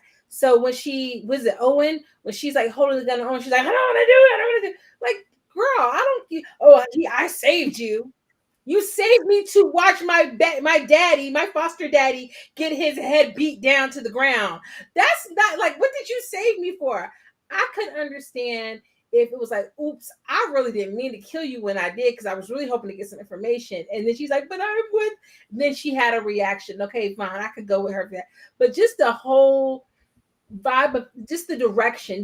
I'm really gonna chalk this up to bad direction in this scene because how she confronts the situation just didn't line up with what she was attempting to do. You know that you're about to go up against Abby, and these are the last line of defense between you and Abby. For her to go into it that skittish did not make sense to me. Now the reaction to having to slit open, like, oh, I'm not ready. I can't slit open Mel's stomach and try to get this baby out. And it kind of makes me wonder, what is HBO afraid of? Because they've certainly done enough bad C-sections on HBO shows in the past. Talk about it. So if I'm Ellie and I'm someone who is having these epiphanies about life and about wanting to like not harm babies, what would make her not try to get the baby out? No, the baby would die, but what would make her not just like try to get the baby out? She don't care about no baby. I would have much rather the payoff should have been she actually tried. What? She don't care about the baby, don't she cared about that scar. It was the child. There's this need to try to tap into this humanity. I would love for but that was fighting. That was fighting. But yeah, but if that's what they're trying to make us believe, that she should have actually tried and then failed spectacularly. Yeah, like but that's she the thing. tried and the baby's dead. Yeah, but the thing, she don't really care about nobody. She wanted to jump in front of the neophyte Seraphite because it was time to fight. She has really. Yeah, she had a death wish. She's such a great fighter. No. I'm looking at this because Ellie is a character. She's not us in our projections of what we want her to do. She's her own character. She acts like she has a slither of humanity. That's why Jesse told her, girl, it was never that. We know why we're here. We're here for you. Everything has always been about you. Don't put that mess in there with her telling that little baby, I'm not a wolf. Tell your mom to spare me. Because if it was somebody else, I would want to be spared. People deserve grace and humanity. I want to be everything but, Abby and this. These guys are sick. But you've been here long enough, skipping down the streets of Maine, to realize the wolves and the Seraphites are relentless. They're gutting, they're killing, they're hanging. There's these physical displays of torture, and you're going to get here and renege? Like, fine. I mean, they already had her. What else was she going to do? Fine. The shooting was fine. They should have had her cut that stomach open and try to get that baby out. I'm saying she don't care about the baby. She don't care about nobody. Yeah, she told Dina she can't. Oh, in the writing of her tries to make it seem like they want us to think that she does care. No, I don't agree. For her to be invested with this strength of her laying on this ground, she should have saw Dina. She should have saw the baby. She should have saw everything in the whole. She don't care about Dina either. I guess that's my point. That's you and your projection onto her from the writing. No, I think y'all. From all 7 episodes that we've seen, they want us to think that she's scared. Miss, I'm gonna be a daddy. She don't give a damn over there gathering books and Sesame Streets and Elmo and Barney for this soon-to-be child, this seed. She don't care. Yeah, I agree with you that she lacks the emotional maturity that would, if we were getting into the nitty-gritty of what makes a good relationship. I'm not even saying that. I think when we talk about her not really caring about Dina in that way, not really caring about this, that, and the third, I think you're right on. I think you're true. But when she breaks down, she's looking at this woman who she just accidentally killed, and she's looking at this baby bump, and she is falling apart. Mm-hmm. And what they showed us in this episode, it just didn't make sense to me. Other than the fact that they spent their budget on Jeffrey Wright's 2 seconds on the show, and so they didn't want to do the fake baby alive, covered in strawberry jam, because that's what they use for childbirth scenes. In case y'all didn't know, they use strawberry jam and cream cheese. They didn't want to do that, but that would have, I think, made the breakdown, I think, more meaningful if she had tried to save the baby somehow, because the mom is pleading with her to do that, and she couldn't, because the reality is she couldn't. She doesn't know what she's doing, and I think she needed that lesson. And I don't know why HBO is afraid to do it, because they did it season 1, episode 1 of House of the Dragon. Yeah, so, I don't think that HBO's afraid. I think that before she put that knife in her hand. I'm saying before she put that knife in her hand, from episode 1 of this season to the moment she had that knife in her hand, Ellie did not care about anybody but Ellie and Joel. I'm saying, listen, hold on. No. If we didn't want her to care before she gets her ass down there with that knife over the stomach and she's helped me, I am pregnant. If she lifts up that shirt and you see that she's pregnant, this same person who stood by, and this is all about Joel, whatever, we didn't want her to care. Have her bend down over her ass and say, all you had to do was point on the map and give me all you had to do was tell me what I wanted. No, that's what I said before. That's we don't care to me. No. That's why I said before she had the knife in her hand, she didn't care. I'm saying when she was on her knees and she had faced with trying to dig into this baby's belly, that's when the realization hit her that her actions have consequences. I'm saying before, up until this point, she didn't care, but she doesn't care. She doesn't really genuinely care about Dina. She don't care about Dina's baby. She don't care about Jesse. She don't care about Tommy. She don't care about nobody. It, Dom. You know what I'm saying? But out of her mouth, and that's the thing, that's the arc of Ellie this season. Out of her mouth, she says a bunch of stuff, but everything she says is self-serving. Everything she said at the town hall is self-serving. Everything that's come out of her mouth up until this point is self-serving. And so that's the arc of her. Her arc this season isn't revenge, despite that's what us wanting. Her arc this season is realizing that she's not a good person. And it was at that moment where she realized that, oh, my actions have consequences and people have died and this baby died because of this thing that I did. And her breaking down was her realizing all of that. And now she got to deal with Jesse dying too. But I'm saying, but before then, she does not care. And she's saying that she does, and stuff is coming out of her mouth, and she's going through the motions of caring, but she doesn't actually care. So, Dom, what was the point of the scene, the couple scenes before in the episode, this same episode, where she's like, I don't like the person I'm becoming. I don't know, even though I grinned and loved it in the moment, now I'm this, but I'm still going to go full throttle into this great dark night to pursue this revenge, even though I have this realization before, right? Because that's her epiphany. I'm not a good person. I'm already there. I'm already knowing. Just leave it there. What about before, when we dead ass gave Dina the option?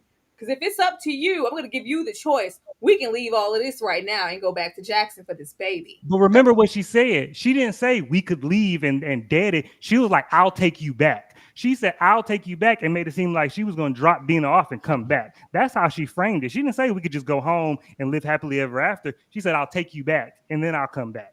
And so really it was manipulative because she knew darn well Dina wasn't going to let her come back by herself. That's why Dina's there in the first place. Chew on that. But we get here.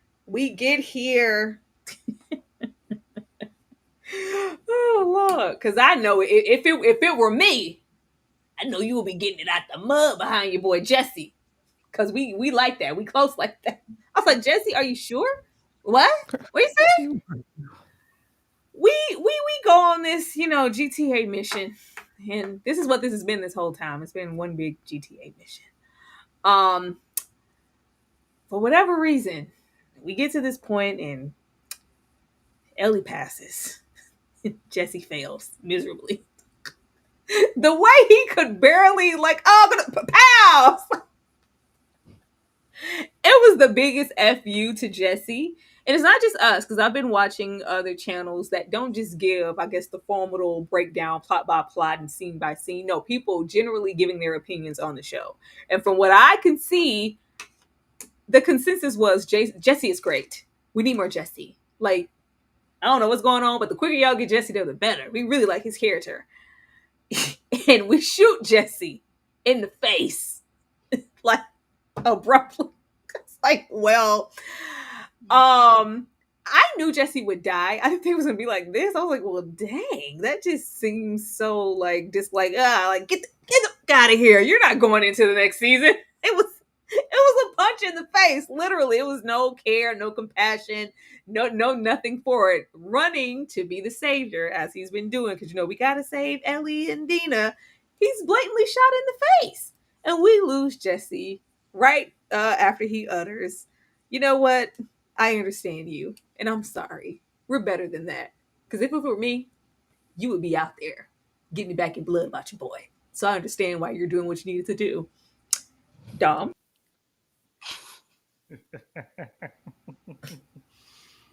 I mean, Jesse was always going to die. And if you're going to kill him, I don't need you to have... but this is how I want you to kill characters, to be honest. Because I don't need you to get shot and then give me a soliloquy and then give me a deathbed pep talk. Let's have a heartfelt thing, and then when it's go time, because that's how it happened. And I want it to simulate realness. And in reality, when you standing next to your homeboy and your homeboy catch one, we don't have any time for last words. It's gone, and you got to deal with that, and you got to sit with that. And honestly, if it's hitting the fan for real, like it is here, we don't even got time to deal with it. We got to move on to what's happening because we still getting shot at. and so that's how I like scenes to happen. So, and I like the pacing of it because it keeps me focused on what's going on. So yeah, cool. Take them out like that. I'm with it. Quana, did you care at all when we abruptly lost Jesse? I was pissed because I knew he was gonna die, but it just felt wasted. Like they literally ran into boom, like it happened. So I was like, dang, did I blink? He ran into the room, boom, dropped to the ground, Jesse gone. I was just like, there was just so many more create. I like my deaths to be creative sometimes. I don't know, it's just me because I'm a horror girly at heart. And I just felt like it was just such a waste of the creativity, even with regards to Abby. Shooting him straight dead on in the face, I guess it shows that, she's ruthless. Okay, so we see she's ruthless. But we knew she was ruthless when she sat there and beat Joel down with that daggone 9-iron. So I just wish it had like lent itself to a little bit more creativity in the death, because it was like, well, just dang, Jesse didn't get to do nothing in this show. He was here for 2 seconds, gone the next. And the speed with which the end of this episode happens, it just left me feeling kind of numb. Like, I know I should be worried about Tommy, and I should be worried about, well, is Ellie dead now? I should care about Dina, but we all know none of us care about Dina. And it takes me back to episode 2, which is the only death that I have cared about this entire show, and it was wasted in a second episode of a season and not in a finale episode. And then you give me this one death that's not a main character death, that we don't really know Jesse to care about him. So it really just pissed me off at the end of it. I was just like, okay, whatever. We've been saying he was going to die since episode 3, so we knew that was going to happen. It just felt wasted. Mm-hmm. I would only want a more creative death for Jesse, because if not for nothing, you at least showed us that Jesse was a little smart, a little calculated. I don't see him running abruptly. Yes.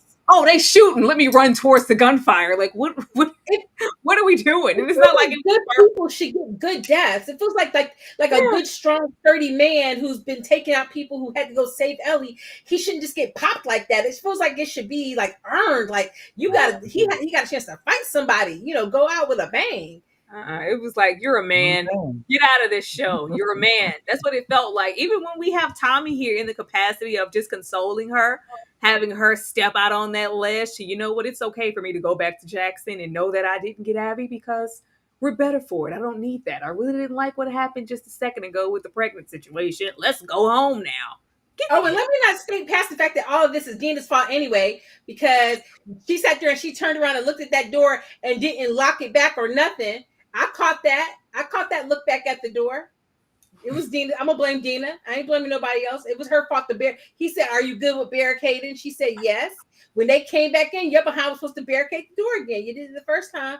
Oh, sorry, I had to say. Oh, no, they were waiting on a man to do it. Now that a man was there, Tommy, or they were supposed to do the door, not her, Ashley. Yeah, we didn't get enough of Jesse, and that's my only thing, And like y'all say, well, this happened in the game. I don't care. They're not following the game completely. So he could have been there. He could have been there a little bit longer. He could have died a little bit earlier. He could have been turned into a clicker. I would have loved it if we would have gotten some of that action. Give me some of those effects. Like I love that. But yeah, I just Heavy, is the head that wears the crown, I guess. And that's why he was moving so silly. Everyone goes into Seattle and apparently loses all their training. The training he's done for 100 years. Now that he's captain, he forgot it all. We don't cover, we don't secure the perimeter. We don't do any of those things, and we just get taken out. Jesse, I guess, got what he deserved in the end. Because you should have stayed in Jackson with your people. Damn Ellie. Damn this suicide mission. Jesse's character had a lot of potential for me. I think just in the general narrative of not only being Dina's, love interest, at what time sperm donor, as you guys have called it in the comments, but also just as maybe a comrade for Ellie in this mission. I think it would have been a more formidable duo for him to have been traveling with her the entire time versus a Dina. I think it would have been more complimentary, and it would have made sense if Ellie is on this journey to self-discovery and figuring out who she was, because we constantly see her comparing herself to the men in her lives. So I think it could have actually pushed the narrative forward a little bit if self-discovery truly was the mission as Dom purports, that's where she was trying to get. And I don't disagree with it. Maybe that was in their mind and intention, but the way that it is served and delivered does not land for me. It's too fickle. It's too, like I said, I just want it to be consistent. If you're a consistent F up, then just be that, but don't one day be laser focused and you've got all of the prowess, all of the skill, and then the next day you're just as dumb as a box of rocks. It'll never land for me. But yeah, Jesse had to go for us to ease on down the road, I guess, and really see, maybe it's me. Maybe I'm the Black Widow. Maybe everyone in my crosshairs or my path who accompanies me, they all die. So before the love of my life, Dina does, maybe now, after all of this, after her real baby father is taken out, maybe I'll go home now. It's just dumb. And then we get the whole, isn't this where we get the conversation about, I know what Joel did and that's why Abby was after us. So now it's time to go home. Like, girl, like really? Really? This is the time you decide to tell this truth. You've been traveling, humping, doing all of this with Dina, and this is the time? Okay. All right. This would have felt earned if she had traveled here with Tommy. It's like, no, not my second dad.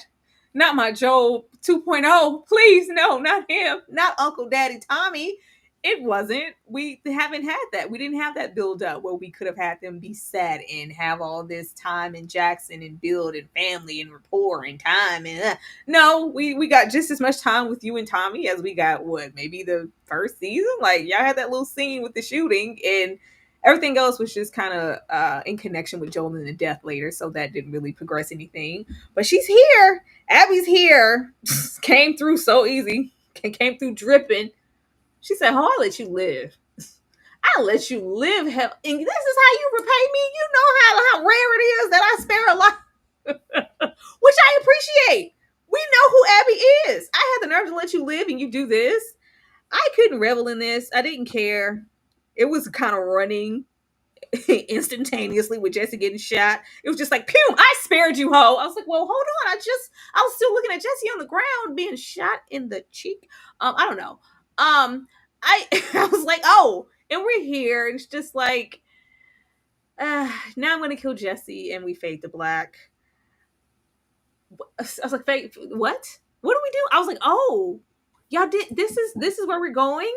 We're really gonna leave off. This is your cliffhanger? Whose bright idea was to make this the cliffhanger?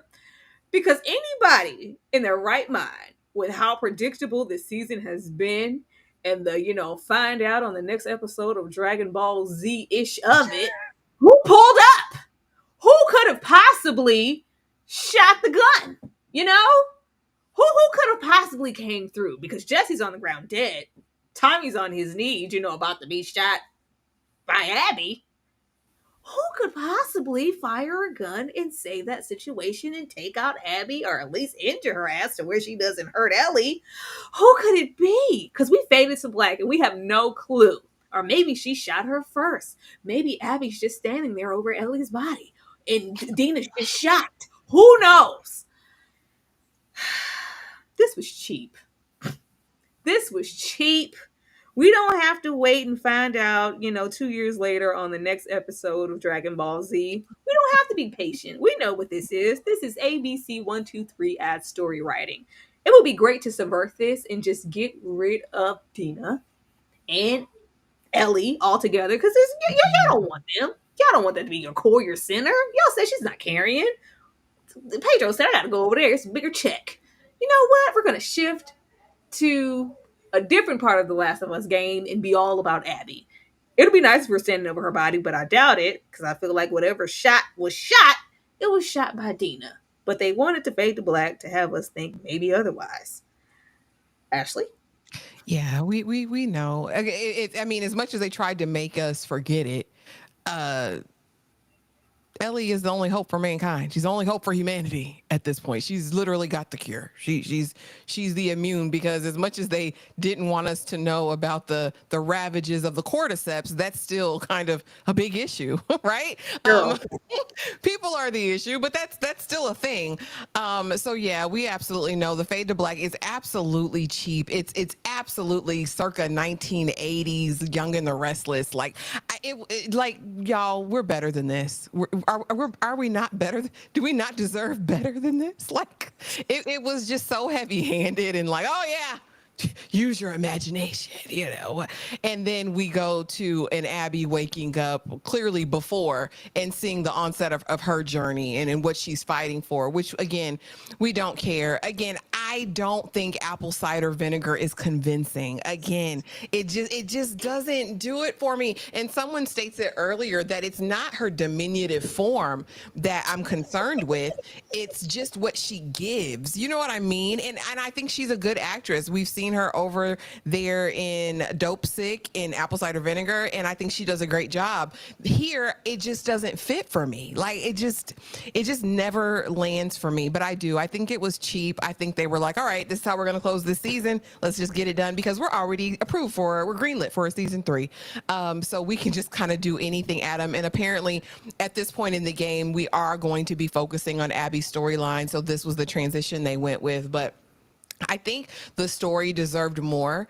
I think what they've presented in season 1 with Joel, Abby's relationship and their individual characters, I think they deserved better than this. Not just for the sake of, you know, as far as, you know, creating a fandom of actual viewers, not just game players, but just the characters, as far as the integrity of the characters. I have never seen a show devolve this quickly. Usually it takes 3-4 seasons for a show to kind of unravel in this way for me. But just bar for bar, if we're just looking at storytelling episode by episode, there's no comparison. It's like a different show this season, and I really hate that for us.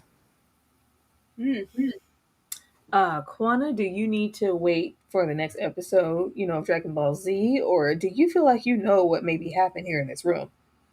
Oh, I mean, definitely. I don't know why this was considered the big cliffhanger of the season. It's like everybody in the room forgot how to write for television at the same time, and there was nobody saying this is not how we write good television.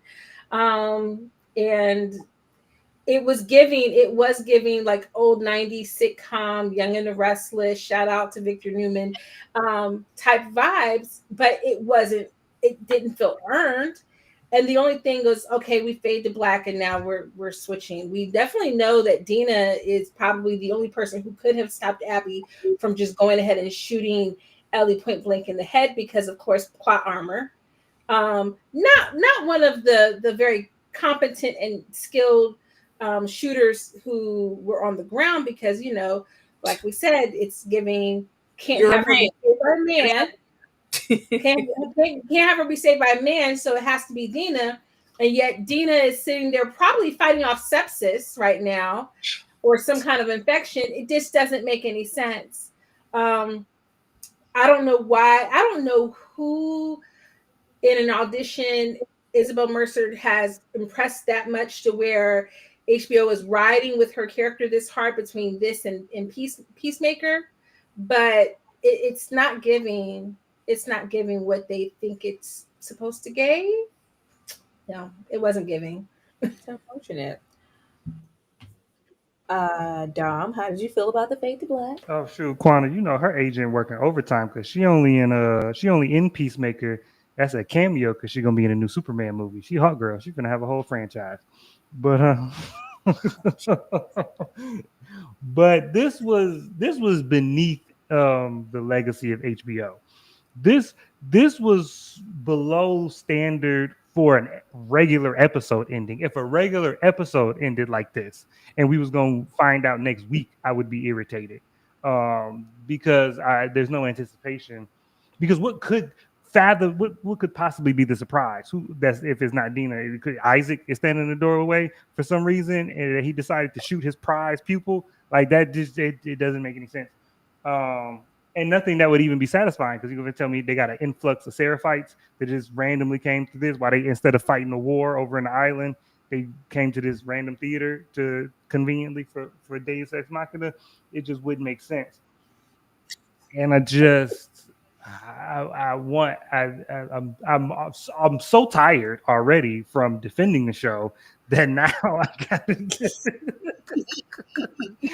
gotta turn around and you end it like that.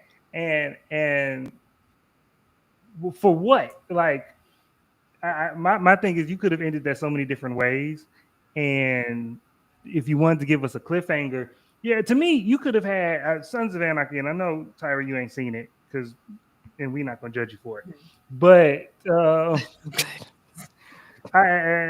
Sons of Anarchy ended one season on a cliffhanger where a baby got stolen, and the last scene is the dad running on the pier and looking at the dad at the baby on the boat being wished away, and the next season was like him getting the baby back, but it was a cliffhanger ending that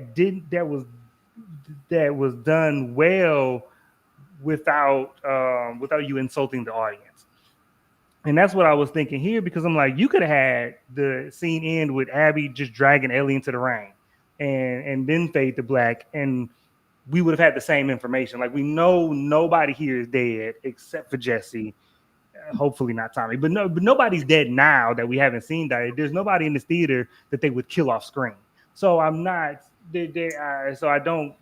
I'm not anticipating. I'm like, oh, I can't wait for the first episode because what's gonna happen? And in the first episode, the next season gonna be a flashback anyway. How many? And we gonna get 3 episodes of Seattle Day 1, 2, and 3 before we even get back to this moment. So I just, to me, this was more insulting than anything.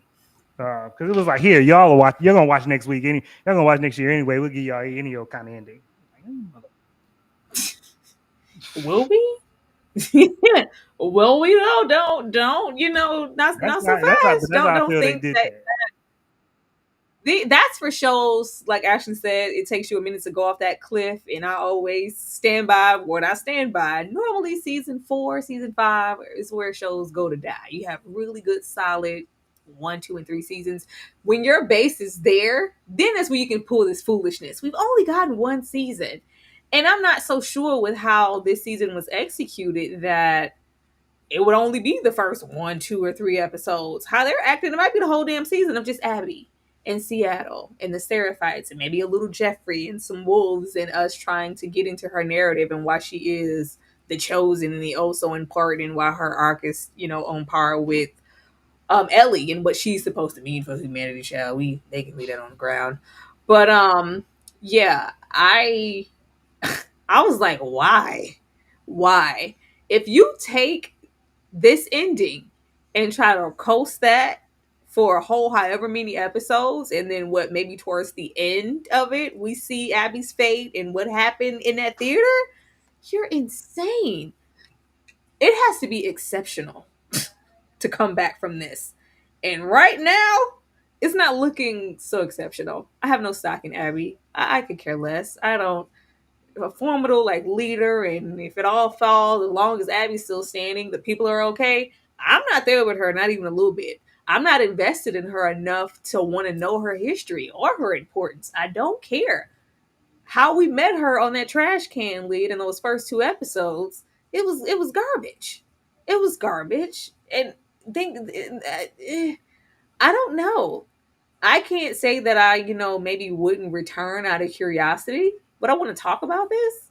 No, it needs to be really, really good. It needs to be something outstanding to go, okay, we're back in the good graces of why we love the show. Now we're cooking. This is nothing like season 2.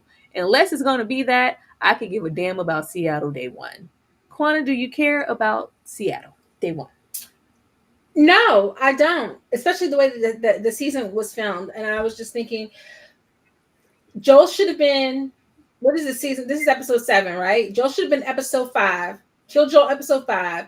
Give us a little flashback, make us be more in our feelings episode 6.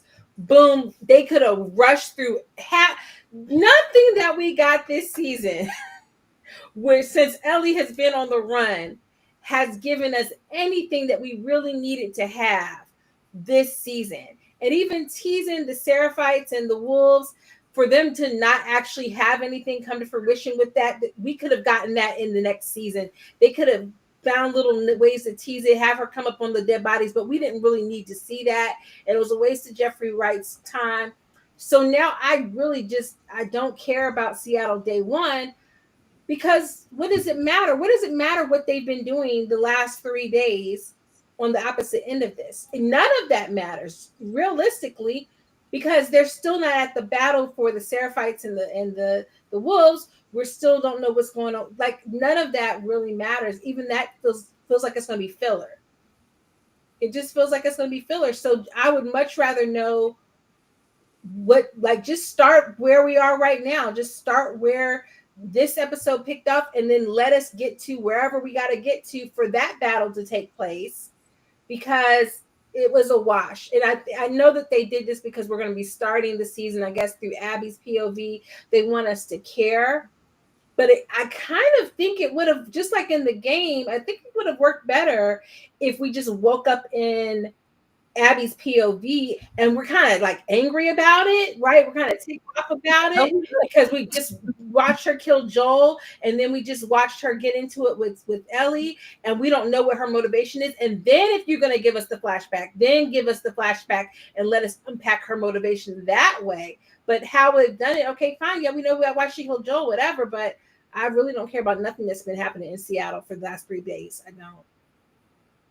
Well, from what they said, that's what the game does. When she goes and kills Joel, she doesn't reveal her motive or anything. She just does it. And if you're not a game player, I wouldn't have been the wise. I'd be like, why the hell did she kill? That could have been a whole mystery. That would have led me into a third season. I really want to know why she killed Joel. Like, who the hell is she, and why was she so damn mad? They took that away too. I don't know.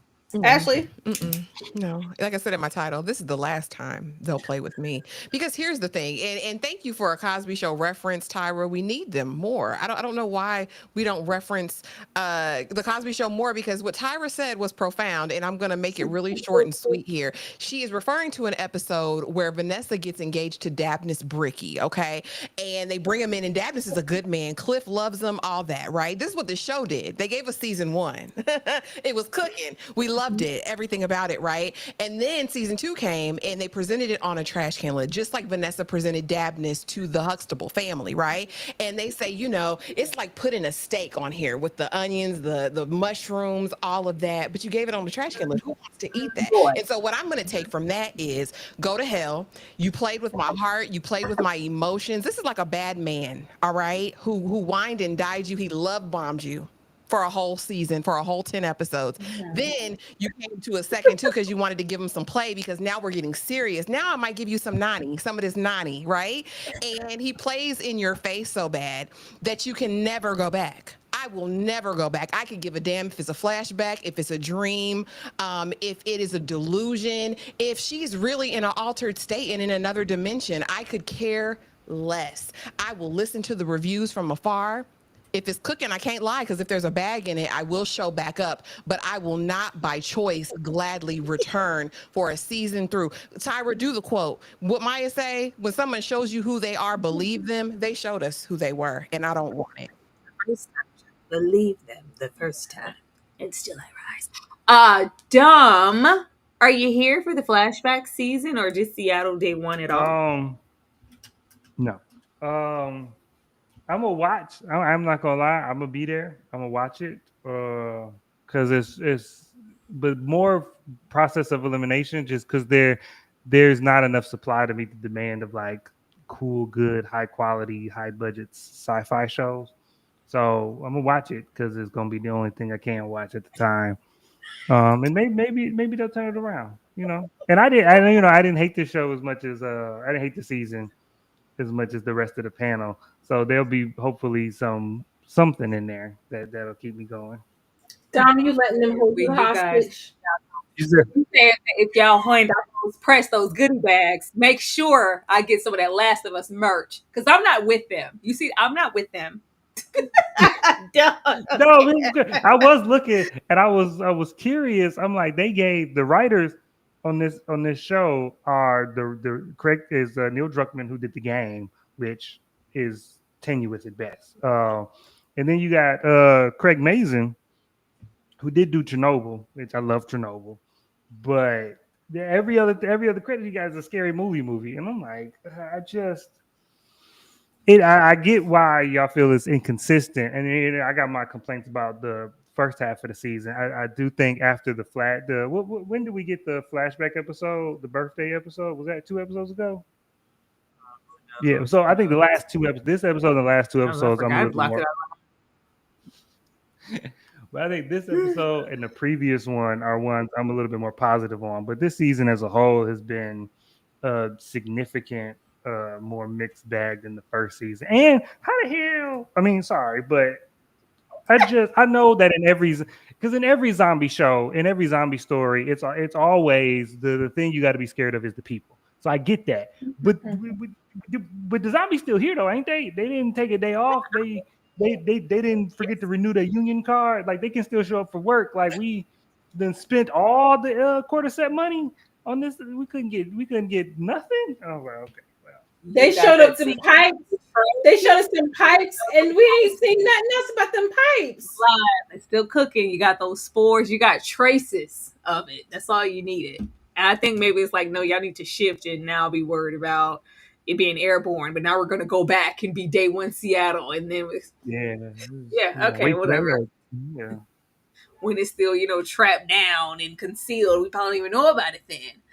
But y'all, that was The Last of Us. We're gonna take a little break, a little commercial break, and then tell you guys what we have coming up and where you can come support us. Every other Sunday, Ashley and I have a movie marathon. This Sunday, we will be having a movie marathon. It's called Gangsters with Guns. It starts in the afternoon and ends whenever you guys say it does. If you would like to join us, be sure to go hit the links and get with us Sunday. I'm going to run this and we're going to be right back. Go subscribe to some folks. We would love to have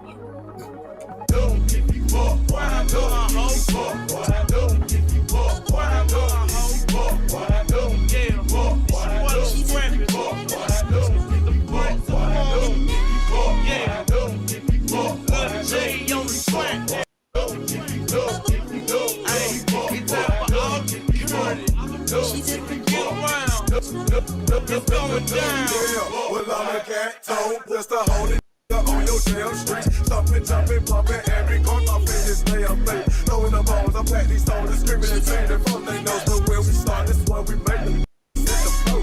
Ain't no game off in this thing. We get deep off in your party. Come on, get it started. And with niggas be the hardest. So if a nigga come and run they matches like a hoe, punch the bed up in his load and stomp his ass out to the floor. Yeah, we nucky and bucky and ready to fight. I bet ya I'ma throw them with the way that's left in the one.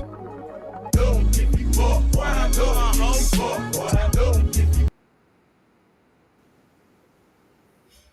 All right, and we are back. Quana, per usual, I'm going to come to you first. Let the people know what you got going on. Right now, I am in the thick of The Handmaid's Tale and the show finale. Woo, child, the show finale comes on tonight at midnight. So I will be dropping my thoughts on the finale for that. I also have promised to review Forever, and I have Wicked Wednesday. This Wednesday, we're watching the Night of the Living Dead. And Thursday, Throwback Thursday, we are watching Jumanji. There you go. Good stuff. Yes, girl. Jumanji. Actually, we're gonna watch Jumanji. Dom, what do you have going on? Oh, I got this week we got Black Friday. It's Black Movie Friday. So I'm gonna talk about black movies that don't nobody talk about. Thursday, I'm going early 2000s movie. So I'm gonna pick a movie from the early 2000s. We're gonna talk about that. And then I'm gonna be on TikTok making people mad. So come on over to TikTok too, because they mad. They mad. But you're always mad when I'm right. It's okay. I just be right. What black movie do you have coming up, Dom? I'm curious. It's one that I haven't seen before. So but it's called Exhibiting Forgiveness. Oh God. Yeah, I've never seen it, so I'm gonna talk about it, and we gonna talk about Okay. it. Yeah. Ashley, what about you? Yeah, don't forget, immediately following this live, we have another live where we'll be talking Gerard Carmichael's new comedy special that came out on Saturday. Tomorrow, I will be dropping the series finale review for The Handmaid's Tale. And we have The Wire, where we'll be finishing up season 4, hopefully, and maybe starting season 5.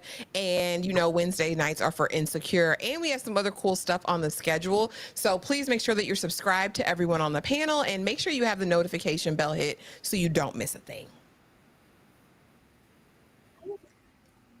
All right. So I don't know if you guys have seen Sinners. This your sub, Ashley? We haven't seen you for a long time, but it's so good to see you. And yes, we did watch Sinners and we did cover them. We actually have 2 live videos out about Sinners, one comparing it to Dusk Till Dawn, which is like a live watch situation, and then an actual review. So yeah, definitely go check those out, boo. But as Ashley said, we have something following this. So I am going to leave you guys with the watch along, the members only watch along that we have every single Saturday. It is Ashley's turn this week. This is what she picked. If you want to be a part of that, be sure to become a member of the Struggle or the Sweet Peas. And we will see you guys next time. Heading out, please leave below what shows you guys are watching and what maybe we could potentially put here on our Monday.